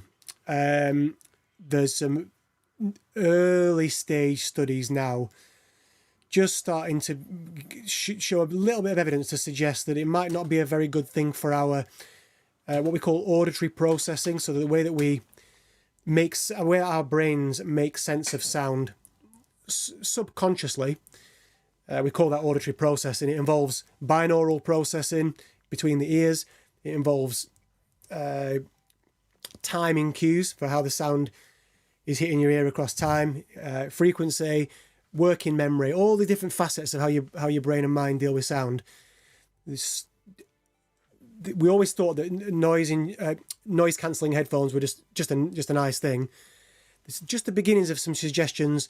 This is really only going to affect people probably earlier in life when the development of these systems is still ongoing. Our auditory system is developing up to about 22 years old. So school-age kids, you might say that you want them to be in a natural environment, in and out of normal sound environments as much as possible. An hour or two a day in noise-cancelling headphones is not going to upset their development. Mm-hmm. So quick answer to that is they're completely safe. They're awesome, aren't they? For the situations where you use them. There's just a little bit of a hint that it might not be good to cancel the natural auditory environment, especially for the age of people where it's important that you're developing. That's it. I have a question. You want to live in a natural world in terms of stimulation. I have a question, and it's on a similar vein. So wearing earbuds, I wear earbuds a lot. In fact, these ones here, I wear these for the show, but I wear these all the time in the gym, where I'm out, whatever. And I also wear earplugs in bed because it's easy to sleep, noisy neighbours, whatever. Is there any detrimental effect for stopping, this might be a stupid question, but stopping airflow to your ears by blocking them consistently for a long period of time? Yeah, good question. Yeah, when I honed in on the inner ear, and we said, right, we've talked about the outer and middle. The effect there is on the outer and middle. So you do need to ventilate your ears because you've got these glands, these wax glands. They're adapted sweat glands that they've adapted to secrete these slippy, sticky molecules that is earwax. Now, that is part of a process that begins at the eardrum. The skin grows there, and it grows down the ear canal. And that's a constant process. If you look into this, I don't know what you'd have to Google to find it, but they did a study where they put little ink dots onto the eardrum, and then you watch the ink dots grow down the ear canal. So this proof that there's a system of cleaning, taking debris, old skin from the eardrum out down the canal. And as you get to the earwax level, so it's all skin, and then you get to the position near the entrance where the wax is, the skin collects in the wax. It's got bacteria and bits of fungus, whatever the wax has been collecting from the outside environment. All that is on this escalator. It's moving out, and it needs to dry. So in microscopic terms, it dries out and floats away. Some of us get lumps of wax. That's completely normal as well. But a lot of it is just almost like exfoliating. It's just kind of drying out and floating away. And that system needs a bit of breathing. So you can wear insert earphones. It's cool. But for some people in particular, doing that upsets this escalator and they get blocked ears and it leads to ear infections. So that's only for some people. I guess it depends what kind of person you are in terms of your risk factors for that. If you're in your 20s, 30s, 40s, and it's not really been an issue for you, it's unlikely that it's going to become a problem. So continue doing what you're doing. But if I see some people where for some reason they got a new job, they start wearing plugs a lot more often, then they start with some recurrent issues, wax starts to block up and they might get some infections. So it's all about this. It's more like a skin issue than a hearing issue. So I've been after that thing where I got the ear cotton buds stuck in my ear many years ago. So after then, I started going to see an audiologist like every 6 months in London, and they'd kind of give me a kind of clean out stuff like that, and they recommended that I use some basically oil in my ear, like I think it's called Audex or something like that. So isn't it clove oil? It's based on cloves, right? That stuff. I don't know. I mean, I'm kind of wanted to ask Alan, like, is that something you would recommend? I mean, I use it basically like, once a month or something, and it just helps me stops me getting a buildup of wax and things like that. Yeah. But yeah, it can really help some people. For others who are naturally have oily skin, they produce. Everyone's earwax is a little bit different in consistency. So if it's a little bit on the drier side, then a little squirt of something oil based. Wax is hydrophobic, it repels water. So getting your ears wet doesn't help to moisturize the wax, but oil based treatments do. Right. So for some people, soften it up, and it just helps that natural mechanism of the skin bringing it out. I have met patients where they've been recommended that and they've overdone it, actually just turned it into a bit of an oily mess. And I tell those people to stop. I say, I don't really know what your natural wax is like. Let's stop. I'll review you in 3 months or whatever I work out for that patient, and then I give them some advice based on what it's like when it's dry, and we go from there. Each person's individual and different on that front. You shouldn't need it really, unless for some reason a professional, like they have in that case, they recommended it. Most people shouldn't, because it should just be a natural process, but There's definitely no harm, and those products are safety tested. It's all good. Okay, I have a question that's off the back of that. What about ear candling? Good or bullshit? Bullshit. Okay. Right, good. Thank you. The doctor says. Bullshit. It's a very strong placebo effect, by the way.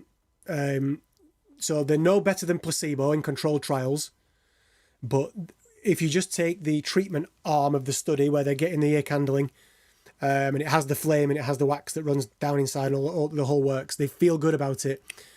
It feels nice because you get like little crackles in your ears and it gets warm and shit. Yeah, it's like doing Gary's, isn't it?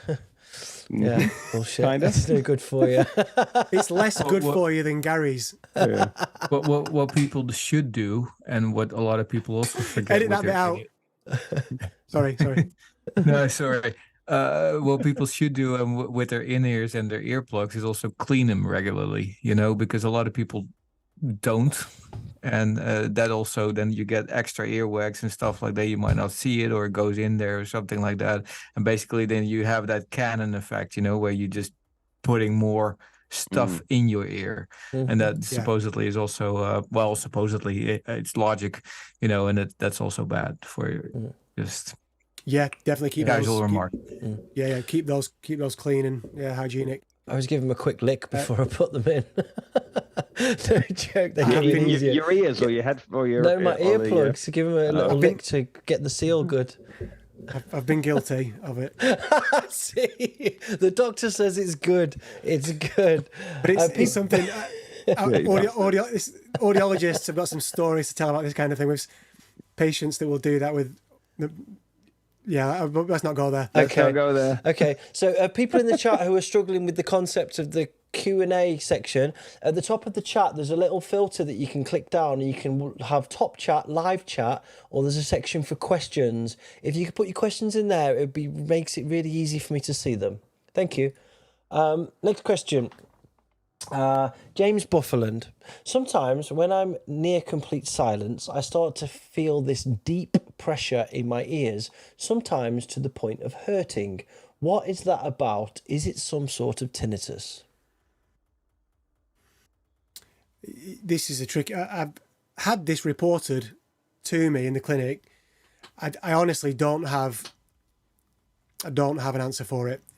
It's not the first person that said it to me. It's interesting, the word pressure, because that's the word that comes up. It's just whether the absence of sound creates, the activity of the ear when there is no sound somehow gets interpreted as pressure in some people. I honestly don't know, but I keep hearing it. It's probably one of those things where if I start to speculate, the chance of me being too far off is too high. You'd rather not. Yeah, fair enough. Sorry, it doesn't really answer your question, James, but you're not alone. Go see an audiologist. Yeah, go and get checked out. Next question.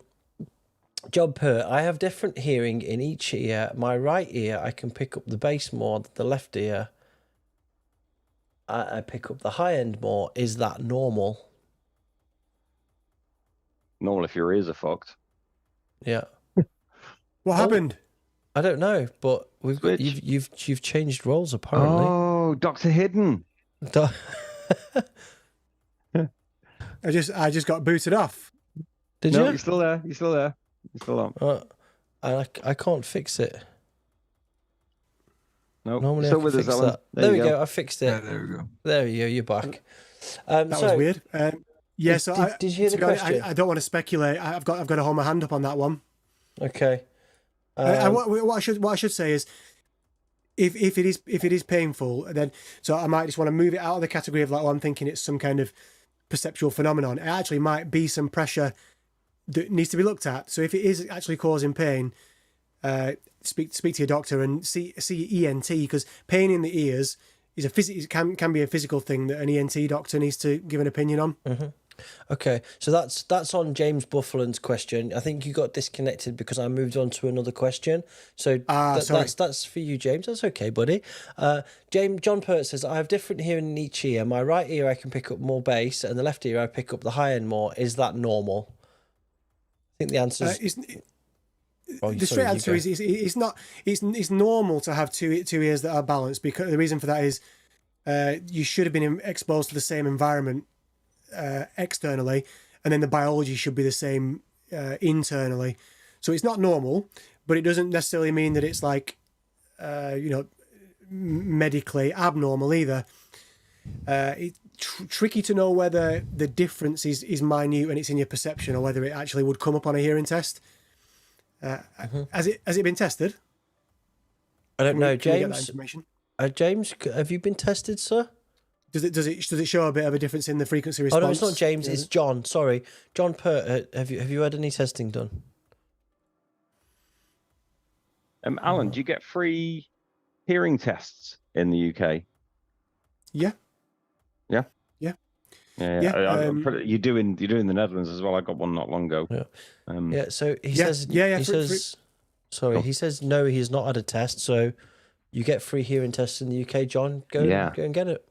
Yeah, get it checked. I mean, if it's not affecting your day-to-day life, then it's likely that it'll be a really small effect. Now, I showed on that graph the bit where we test hearing. Where we test for speech, and then for music. Then you might find that the clinical test that they do just doesn't reveal something, but actually at the extremes of your hearing range for bass and treble, you do have a little bit of an imbalance. But that would probably come under the category of a nuance, a subtle difference, which is just maybe just part of how you're put together.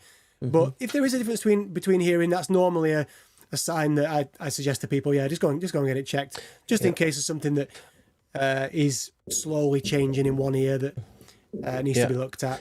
Vonda makes a good point here, and this is something that I can testify to because it happened to me. If you pick up more bass on the other side, it could mean that you actually pick up less highs, thus experiencing it as more bass as the sound is not in balance. That's what I have in my left, is that I have less highs, so it just feels out of balance. So that's probably it's worth getting tested, just so you at least know what's going on with you, so you can react accordingly. So hey, Matt Nagasaki in the chat, what's good, bro? Hope you're well. We'll get them checked, but I've been into...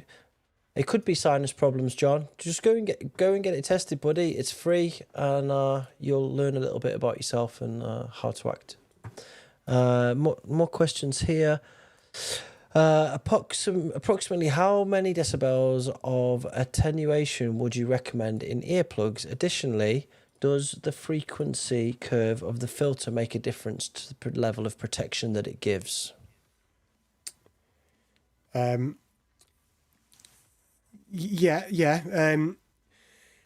the way that it seems to work, from my understanding, is that in order to get a certain level of attenuation, they have to make some sacrifices. It's almost as if there must be some limitations to do with the materials that they're using and how they're shaping the materials.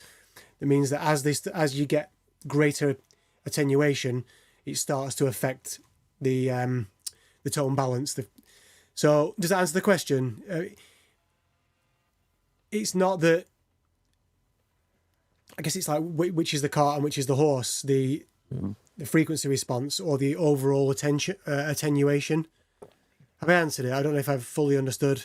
Maybe need to repeat it. I will repeat it. Approximately how many decibels of attenuation would you recommend in earplugs? First part. I missed the first bit. Okay. Right, I missed that bit. So you're saying, I would say, you're going to say 17 decibels as a rule of thumb, right? Okay. Additionally, does the frequency curve of a filter make a difference in the level of protection that it gives? Not in its own right, no, because that is the frequency curve is relative. Frequency curve on top of, on a 26 dB attenuator is one thing. So if we're just isolating the frequency curve in its own right, I think what you might be getting at is whether protecting certain frequencies has different. It has benefit in overall protection, and the answer is not really, no. So there's no killer frequencies. There's no deadly like frequencies. Brown note. Yeah. My understanding is that, earlier on, actually, is there such thing as a brown note? Does it really exist? There is a brown. There's not a note. No, not like South Park. There's different colors. White noise is all the frequencies at equal intensity, and if you get all colors of the light spectrum at equal intensity, you perceive that as white. So it's just an analogy. That's why it's called white. And if you filter it so that it's nearer to the analogous red end of the spectrum, you get pink noise. Mm-hmm. And I think the brown is a derivative of that, like it's a color. Okay. Well, so I would say to back to the question, try to get as flat as you can and get a level that's right for you. 17 is the recommended, but if you're a little bit more nervous about it, or you know that you like to get up on the speakers, or you're a drummer, go up a bit, but they'll come with a cost of reducing the high frequencies a bit. Okay. I got a question here from DJ Wide45. Question, please, part 1 of 3. I have ADHD and autism, and my hearing is lol lol lol quite often. I'm not sure what lol lol lol, but I think that means a mess. Stress, anxiety, and fatigue most certainly compound the problem, but often I need to de-stim from... there isn't an end of the sentence. And then it says, summary, ADHD autistic, my hearing is permanently fucked when loud, stress, big potentiator. I de-stim lots, quite disabling. Is there anything I do is there anything that I can do? Should I wear earplugs all the time? Is there any particular recommendation? Yeah, it's a really good question. So this is in the brain end of the hearing system, and how it's being how your processing of sound is being affected by your arousal levels, and I guess it also takes into account how much stimulation we're getting from the outside world. I do see some people that do wear plugs very often. I'd recommend if you've got good hearing sensitivity, and actually the world is a bit overstimulating, then there is a 10 dB attenuator that you can get. It's not as tried and tested as the other ones, and I think the companies that do a 10 dB attenuator, they're a little bit careful about how they market it, because it's not as much protection, but it's really nice for just taking the edge off. I do see some people that wear plugs, maybe not all day long, but definitely if they're going into cafes, restaurants, pubs. I do it. I wear my headphones and don't listen to music, just because it makes me feel away from it all a little bit, away from all of the noise. I'm not saying that I'm comparing myself to this person, but I understand sometimes the requirement and how nice it can be to desensitize yourself from everything. Yeah. So if I was thinking about that in the clinic, I'm not an expert in ADHD, and as you move into the kind of like the psychological aspects of those conditions, it'd be something where an audiologist would probably work alongside someone who works with psychology. But I've probably experienced enough to say that I would take it as it's described, which would be to think behaviourally as well as the protection. So we've talked about the protection. You're talking low grade earplugs. As long as you can hear through them and have conversations, you can live your life. Then there's no problem with the attenuation dropping the level. And then on the other side, the behavioural level, I'll be looking at ways to, you say de-stim, I'll be trying to find ways of what's the daily routine, and can we find ways to break it up, to give you the best chance of feeling engaged and that you want to hear things rather than being overwhelmed by it. Yeah, I mean that's a big general answer, but that'd be my take. No, there's definitely no problem with wearing plugs. Yeah, I think it's a big, all goes into a bigger topic to do with mental health as well, and that's also something that I'd like to cover on a show like this. But like Jay said here, I kind of find the same wearing sunglasses, being in public wearing them, it kind of detaches and protects me from the outside world. It's a similar kind of protection blanket, right? I wear earplugs nearly all the time at home or outside, and especially in public transports or busy areas. People find comfort in like a comfort blanket in these kind of things, and yeah. So as I said, you know what I was saying about the noise cancelling headphones, the caveat is just to bear in mind that a stimulated brain is a happy brain if the stimulation is something that you deem to be positive. Mm-hmm. So if you found the right level that's right for you, you're getting enough stimulation and it's fulfilling and can live your life, and that's right for you. So you wouldn't want to go so far into protecting that you're isolating yourself from the things that you love, music, friends, conversation. So it's that same balancing act. Yeah. Okay, awesome. We'll do one more question, and then we're going to wrap up here. So if anybody's got another question to put in the Q&A, then please do. I hope that was useful for you, DJ Wide45. Got a quick question for you, Alan. So I've heard a couple of stories of DJs who wear ear protection when they're DJing, and they crank the monitors up super, super loud. And I've heard other people complaining. Oh, my screen's just gone off. So is there any benefit to having... let's just say, you've got whatever 20 dB of ear protection, but you turn your monitors up 20 dB. Are you actually better off for wearing ear protection, or does it not make any difference? It's a good question. There's a little bit of nuance to it. Quick answer is it's probably about the same, except for you'll be getting a little bit more bone conduction. Let's get this right. So let's say the thing's up at 100, you got your 20s in. You're only getting through your ears 80. I think the answer is no difference, except for possibly maybe a couple of dB based on what's coming through your body, bone conduction, because you've got more intensity in the environment. So yes, you're plugged up, but there are more roots to the cochlea than just the canal. So yeah, I reckon in that scenario, really you want everyone to be on the same page. It's tricky. I mean, you guys know more than I do. Variability between artists, like they probably all want different things, do they? What? Yeah. Probably got some shocking stories of people that want different things, and it's just ruining the environment for somebody else that needs a different monitoring level. Well, like Noël said before, go on, Noël. No, that's also why you want that clarity. The thing is that another thing on my rider is that I want my monitors at ear level, because of the fact that I don't have to crank them up then. I basically, you want the sound to be clear. It doesn't have to be loud, but you need to be able to differentiate between the different sounds in what you're hearing. And especially when you're wearing earplugs, mine are pretty strong. So yeah, I have a little bit of loss in the high frequency range. And consequently, I want those monitors to be very clear, So, and that's why I hate it when people book me and I get floor monitors, because of the fact that you have to crank them up, and consequently, that your earplugs are not doing that much. I always find myself already like this, like trying to listen downwards is so annoying. Exactly.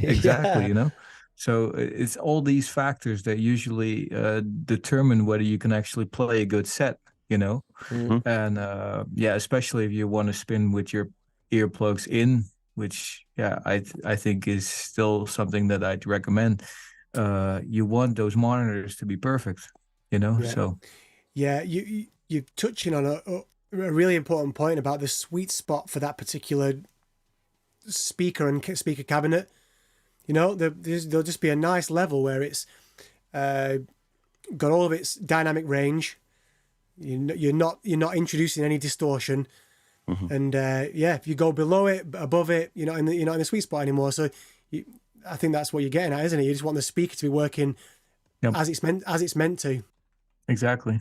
The song sounds right, and there's nothing worse than being in a party where the tune and it's just being destroyed by an overdriven rig. Yep. Exactly. Okay, I've got one last question, and then I'm going to finish it, because the time is ticking, and I think that we might be oversaturating people now. We've given them a lot of information tonight. My camera died. We've been on for so long. All right, so last question. I think we already answered this, but there's two people that have asked a similar question in here. James Bufferland has said, "Why do high hertz frequencies hurt your ear?" And Emile Bart said, serious question about the effect of higher frequency being more damaging. Pipe kicks hurt my ears actually a lot. So I think I know the answer to this, and it's actually a question that an answer to a question that I said earlier on. It's because the higher frequencies affect the entry point of the ear, and they don't travel all the way to the end of the ear, right? Is that part of it? That's a factor for the very high frequencies, but sometimes when you talk about some of these musical elements that are perceived to be a little bit higher, they're actually falling in. There's a kick up in response in human hearing, 2-3K. It's partly to do with the ear canal resonance. It's a really significant boost, and it corresponds to where a lot of information falls in spoken, in language. So if you get a musical element that's at a particular level, at 1K, and then that same musical element goes up to 2 or 3, it gets boosted up by the ear canal. You do get an extra resonance there. So that's often where people get, for a sound that would otherwise be a certain level, it just gets boosted with that frequency, and it's just really loud. For the higher frequencies, when you're going up to like the sharper end, sibilant end, I'm actually not sure what the mechanisms might be. And I get it though. It's not pleasant, is it? I don't know what the actual psychoacoustic mechanism is. Anyone that I speak to in a clinic or otherwise, like gigs or whatever, or even producers, we're making sounds that you talk about warmth in a sound, you want richness. We don't like harsh top end, do we? Yeah, I haven't really got a good answer for the part of the spectrum that's beyond that 2-3K boost. Okay. All right. I think we've drawn a conclusion to the show. I'm not going to play that. Thank you, Alan, for coming on. No, cheers for having me. Sorry if I've dragged it on a bit. No, not at all. It's been awesome. It's been super interesting. I hope everybody in the chat is happy with how the show's gone. It's a completely different show than what we would normally do. I was a little bit apprehensive, but I believe in the fact that we should be educating people as well as just throwing hardcore at them every show. So I'm really, really thankful that you came on. It's been really educational. And I think I speak for everybody on that. So thank you very much, Alan. You've been a great, cheers. Great guest. Thanks for having me. It's been really cool. I normally watch this podcast, and it's mental to be in it. And thanks to everyone that stayed with us along the way. And I hope you got something from it. We'll put the materials that inform the figures and the stats and everything in the notes, I guess. Do you have anything? Thanks for having me. Do you have anything that you'd like to promote? Anything at all? Is there anything you're working on that you'd like people to go and see or check out? Well, I'm on my research stuff is find me on LinkedIn and ResearchGate and Google Scholar. I'm only just really kicking this off. Like I'm what you call an early career researcher. So majority of my career has been kind of dabbling in research and training clinically, and then since lockdown getting the PhD, I've got a research position now. So in terms of publications, that's kind of something that's developing. But if you Google Alan Sanderson audiology hearing, you'll get some stuff. Amplitude hearing is the little side hustle that I do with Connor. We've got a big vision for that. We've only just started, and we're just starting over the last 18 months seeing patients having these conversations.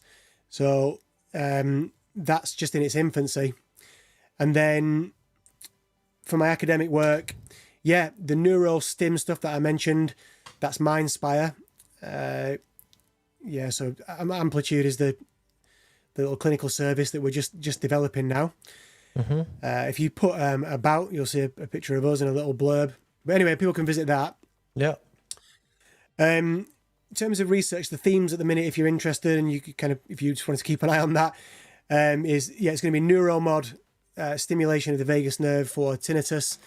We're going to be doing a study we're doing the ethics process now for a study that's in early 2024. And then we're doing some work with these bone conduction devices for children that have glue ear, their ears are blocked up. So we bypass the middle ear and we go straight to the inner ear by vibrating the bone here. You might be familiar with how these things work. Greg wears them on every show, actually. Yeah, they're wicked. Yep. We're going to be doing a trial into whether a device like this might be beneficial for those kids that have blocked up ears and they're on a waiting list for surgical procedure to fix it. Doing that. Yeah, so they're the main research themes. And I do cochlear implant research for music. So cochlear implant users that are interested in music, they might even be musicians, they've got a real challenge in terms of the sound quality coming through the device, because it's a device that converts the sound signal into electrical impulses that stimulate the nerve directly. So it's quite a low resolution system. We're working on trying to improve, try to create a system where they can listen to different versions of songs that we can process in different ways and choose their preferences, and then kind of steer them towards having a customized version of song processing that's right just for their ears. So that's a project that's just going to be ongoing. Nothing going to be published on that one for a little while yet, but you can see by the kind of research interest, it's basically what I've been talking about in this talk. So they're the things I want to just mention and promote. And I'm at Brighton and Sussex Medical School, so I'm based in Brighton. So if you do have interest in the clinical work that I do or the research work that I do, it's all with colleagues in Brighton, in the south of England. Absolutely inspiring, Alan. Do you want to give a quick shout out to the band as well? I know you did one at the start, but you've got an album just out, haven't you? Yeah. So let's check this out. Come on. The collective Saturday Night Gym Club. There's 4 of us that make electronic music. There's a bit of distortion on some of the drums, but we don't get to. Unfortunately, I'm the odd one out when it comes to. I do the drums and I use a electron machine drum to do that, which is here. Oh yeah. So I've got my machine drum. All the drums on that album are the album's called The Distance. We've got a few EPs from a few years back as well. It's a comeback. It's a lockdown comeback. But yeah, Saturday Night Gym Club, The Distance. We have a new album. All right, I'll put a link for that. It's lyrical and poppy, but it's electronic and it's got beats and breaks. Even though it is kind of songy, it's not a band as such. It's produced like, I use MIDI keyboards and drum machines the way that the way that you guys make electronic music. That's nice graphic design on that, bro. Oh yeah, shout out Jody Clark, the artist. Did Jody do it? Yeah, Jody did. Yeah, he's done all of the art from start. I remember you saying, from That's really cool, bro. Yeah, so if you look on Spotify, there were 6 singles and then a 12-track album. So there's 6 pieces of artwork. That's the old EP, but we might have them on there. But you can definitely see that's one of them there. The head. Yeah, that's one of the pieces of artwork there. He's an amazing artist. He does the artwork for engraving on coins. So before the coin switched from the Queen's head, this is UK currency. Before it switched to the King, he was actually the artist that did the Queen's head. So he was on every coin. So he's quite a famous artist in his own field. Awesome. Amazing work that he does for us, and he also does another. If you look him up, Jody Clark Art, you'll see he does. He's a black belt jiu-jitsu, and he does some art that crosses over into martial arts as well. Really cool. Jitsu. Yeah. He does low relief coin and medal design, apparently. Yeah. Shout out Jody Clark. Yeah. So Connor, Nick, and Tommy are Saturday Night Gym Club. That's our little musical project. Okay. He's done all right actually. The release. So yeah, that's been happy with that. Yeah, there we go. Amazing artwork that he does and sculpture, 3D digital stuff. Fantastic. Awesome. Nice one. All right, wicked. Greg, have you got any stuff that you want to pimp or push at the moment? Got an EP out on Motormouth coming out maybe next week, I think. Yep, it's next week, yep. Yep. Cool. Oh, everybody's frozen on my screen. Yep. Except for me. Whoa! What's happening? Is that better? There you go. Yep, everyone's still frozen. Everybody's frozen. Can you still hear me? I can still hear everybody. I can still hear all the audio's good. Yeah, just Okay, we're just all physically frozen. That's very weird. We planned this actually, Joe. There we go. We're back. Hey, we're back. Something's happening. Oh, screw these guys. I don't need them anymore anyway. Let's see if I can fix. Oh, it's really broken. Okay, so. Okay. We get the thumbnails out of the question then. All right. Yeah. So, Noël, are you there still? Yeah. I'm still here. Do you have anything that you'd like to sell, pronounce anything that you've got on the go? As DJ Hidden, I have the White Mountain EP that's coming on Prospect. As the outside agency, I just announced the Dynamic Overpressure EP and the what was it called? Machine something release on Carnage. I forgot what it's called. Jesus, it's like all these releases. Let me check what it's called. I gave it a name. And the thing is that these things always need a name. And what was it called? Machine Vision EP. That was what it's called. And those are the 3 releases that are now coming the soonest, I guess. I also have new False Idol stuff that's coming. I have 2 more Semiomime releases coming this year. Yeah, that's the stuff that's coming soonest. And then some secret projects and a secret thing that that's all still future, but you'll see. Okay, I've temporarily fixed the camera situation, so that's working, I think. Well, you just got rid of all of us. No, you can. No, you can't see the stream now, but That's what working. the stream sees is a snapshot of Zoom. We're in the emergency view. I had to build this view for when we had emergencies like this. Awesome. Thank you, Noël, for sharing. I've got a little bit of news. The Dread Remixes release is about to drop. Here's the amazing artwork for the Dread Remixes release. Yet again by Cam Art Design. An echo back to the original release. This was the smiley from the back side of the vinyl release. And there's 12 tracks coming from UK garage to punch you in the face, metal, jungle, punk, rock, core. You all heard it on the last show. I'm not going to go further into detail, but full artwork dropped this week and releases within the next 2 weeks coming out on that. And I think that kind of draws us to a conclusion. I hope everybody enjoyed this new concept. Let us know in the chat if you think it's a good idea for us to continue with these side topics. It's not going to be a regular thing. It will be every few months, but I'd like to explore a few different things like AI, mental health, drugs. There's loads of different side topics that surround our culture that I think are worth exploring and having frank conversations about, because they're not discussed enough, and I think that they should be, and I think we could, with interesting guests, give them some life. So yeah, I think that's it. We're going to close on a track by Noël, which we touched on before. If you'd like to give this a little introduction, Noël, and then we'll close on it.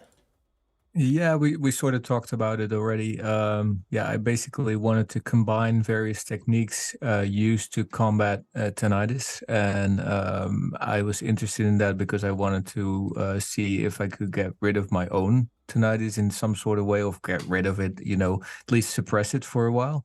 Mm-hmm. And I started experimenting in my studio, and this is sort of what came out, and I decided to share it. So it's on my, the full version is on my YouTube channel, and I put it on Bandcamp for people that want to download it. It's actually, I think I put it up there for, you can give me money, but you can also download it for free. So you can just decide whatever you want to do. Awesome stuff. Okay, one last thing. We need a thumbnail or else Jay's going to lose his shit. So can we all pretend like we had a good time for a second? Smile, Alan. Right, there you go.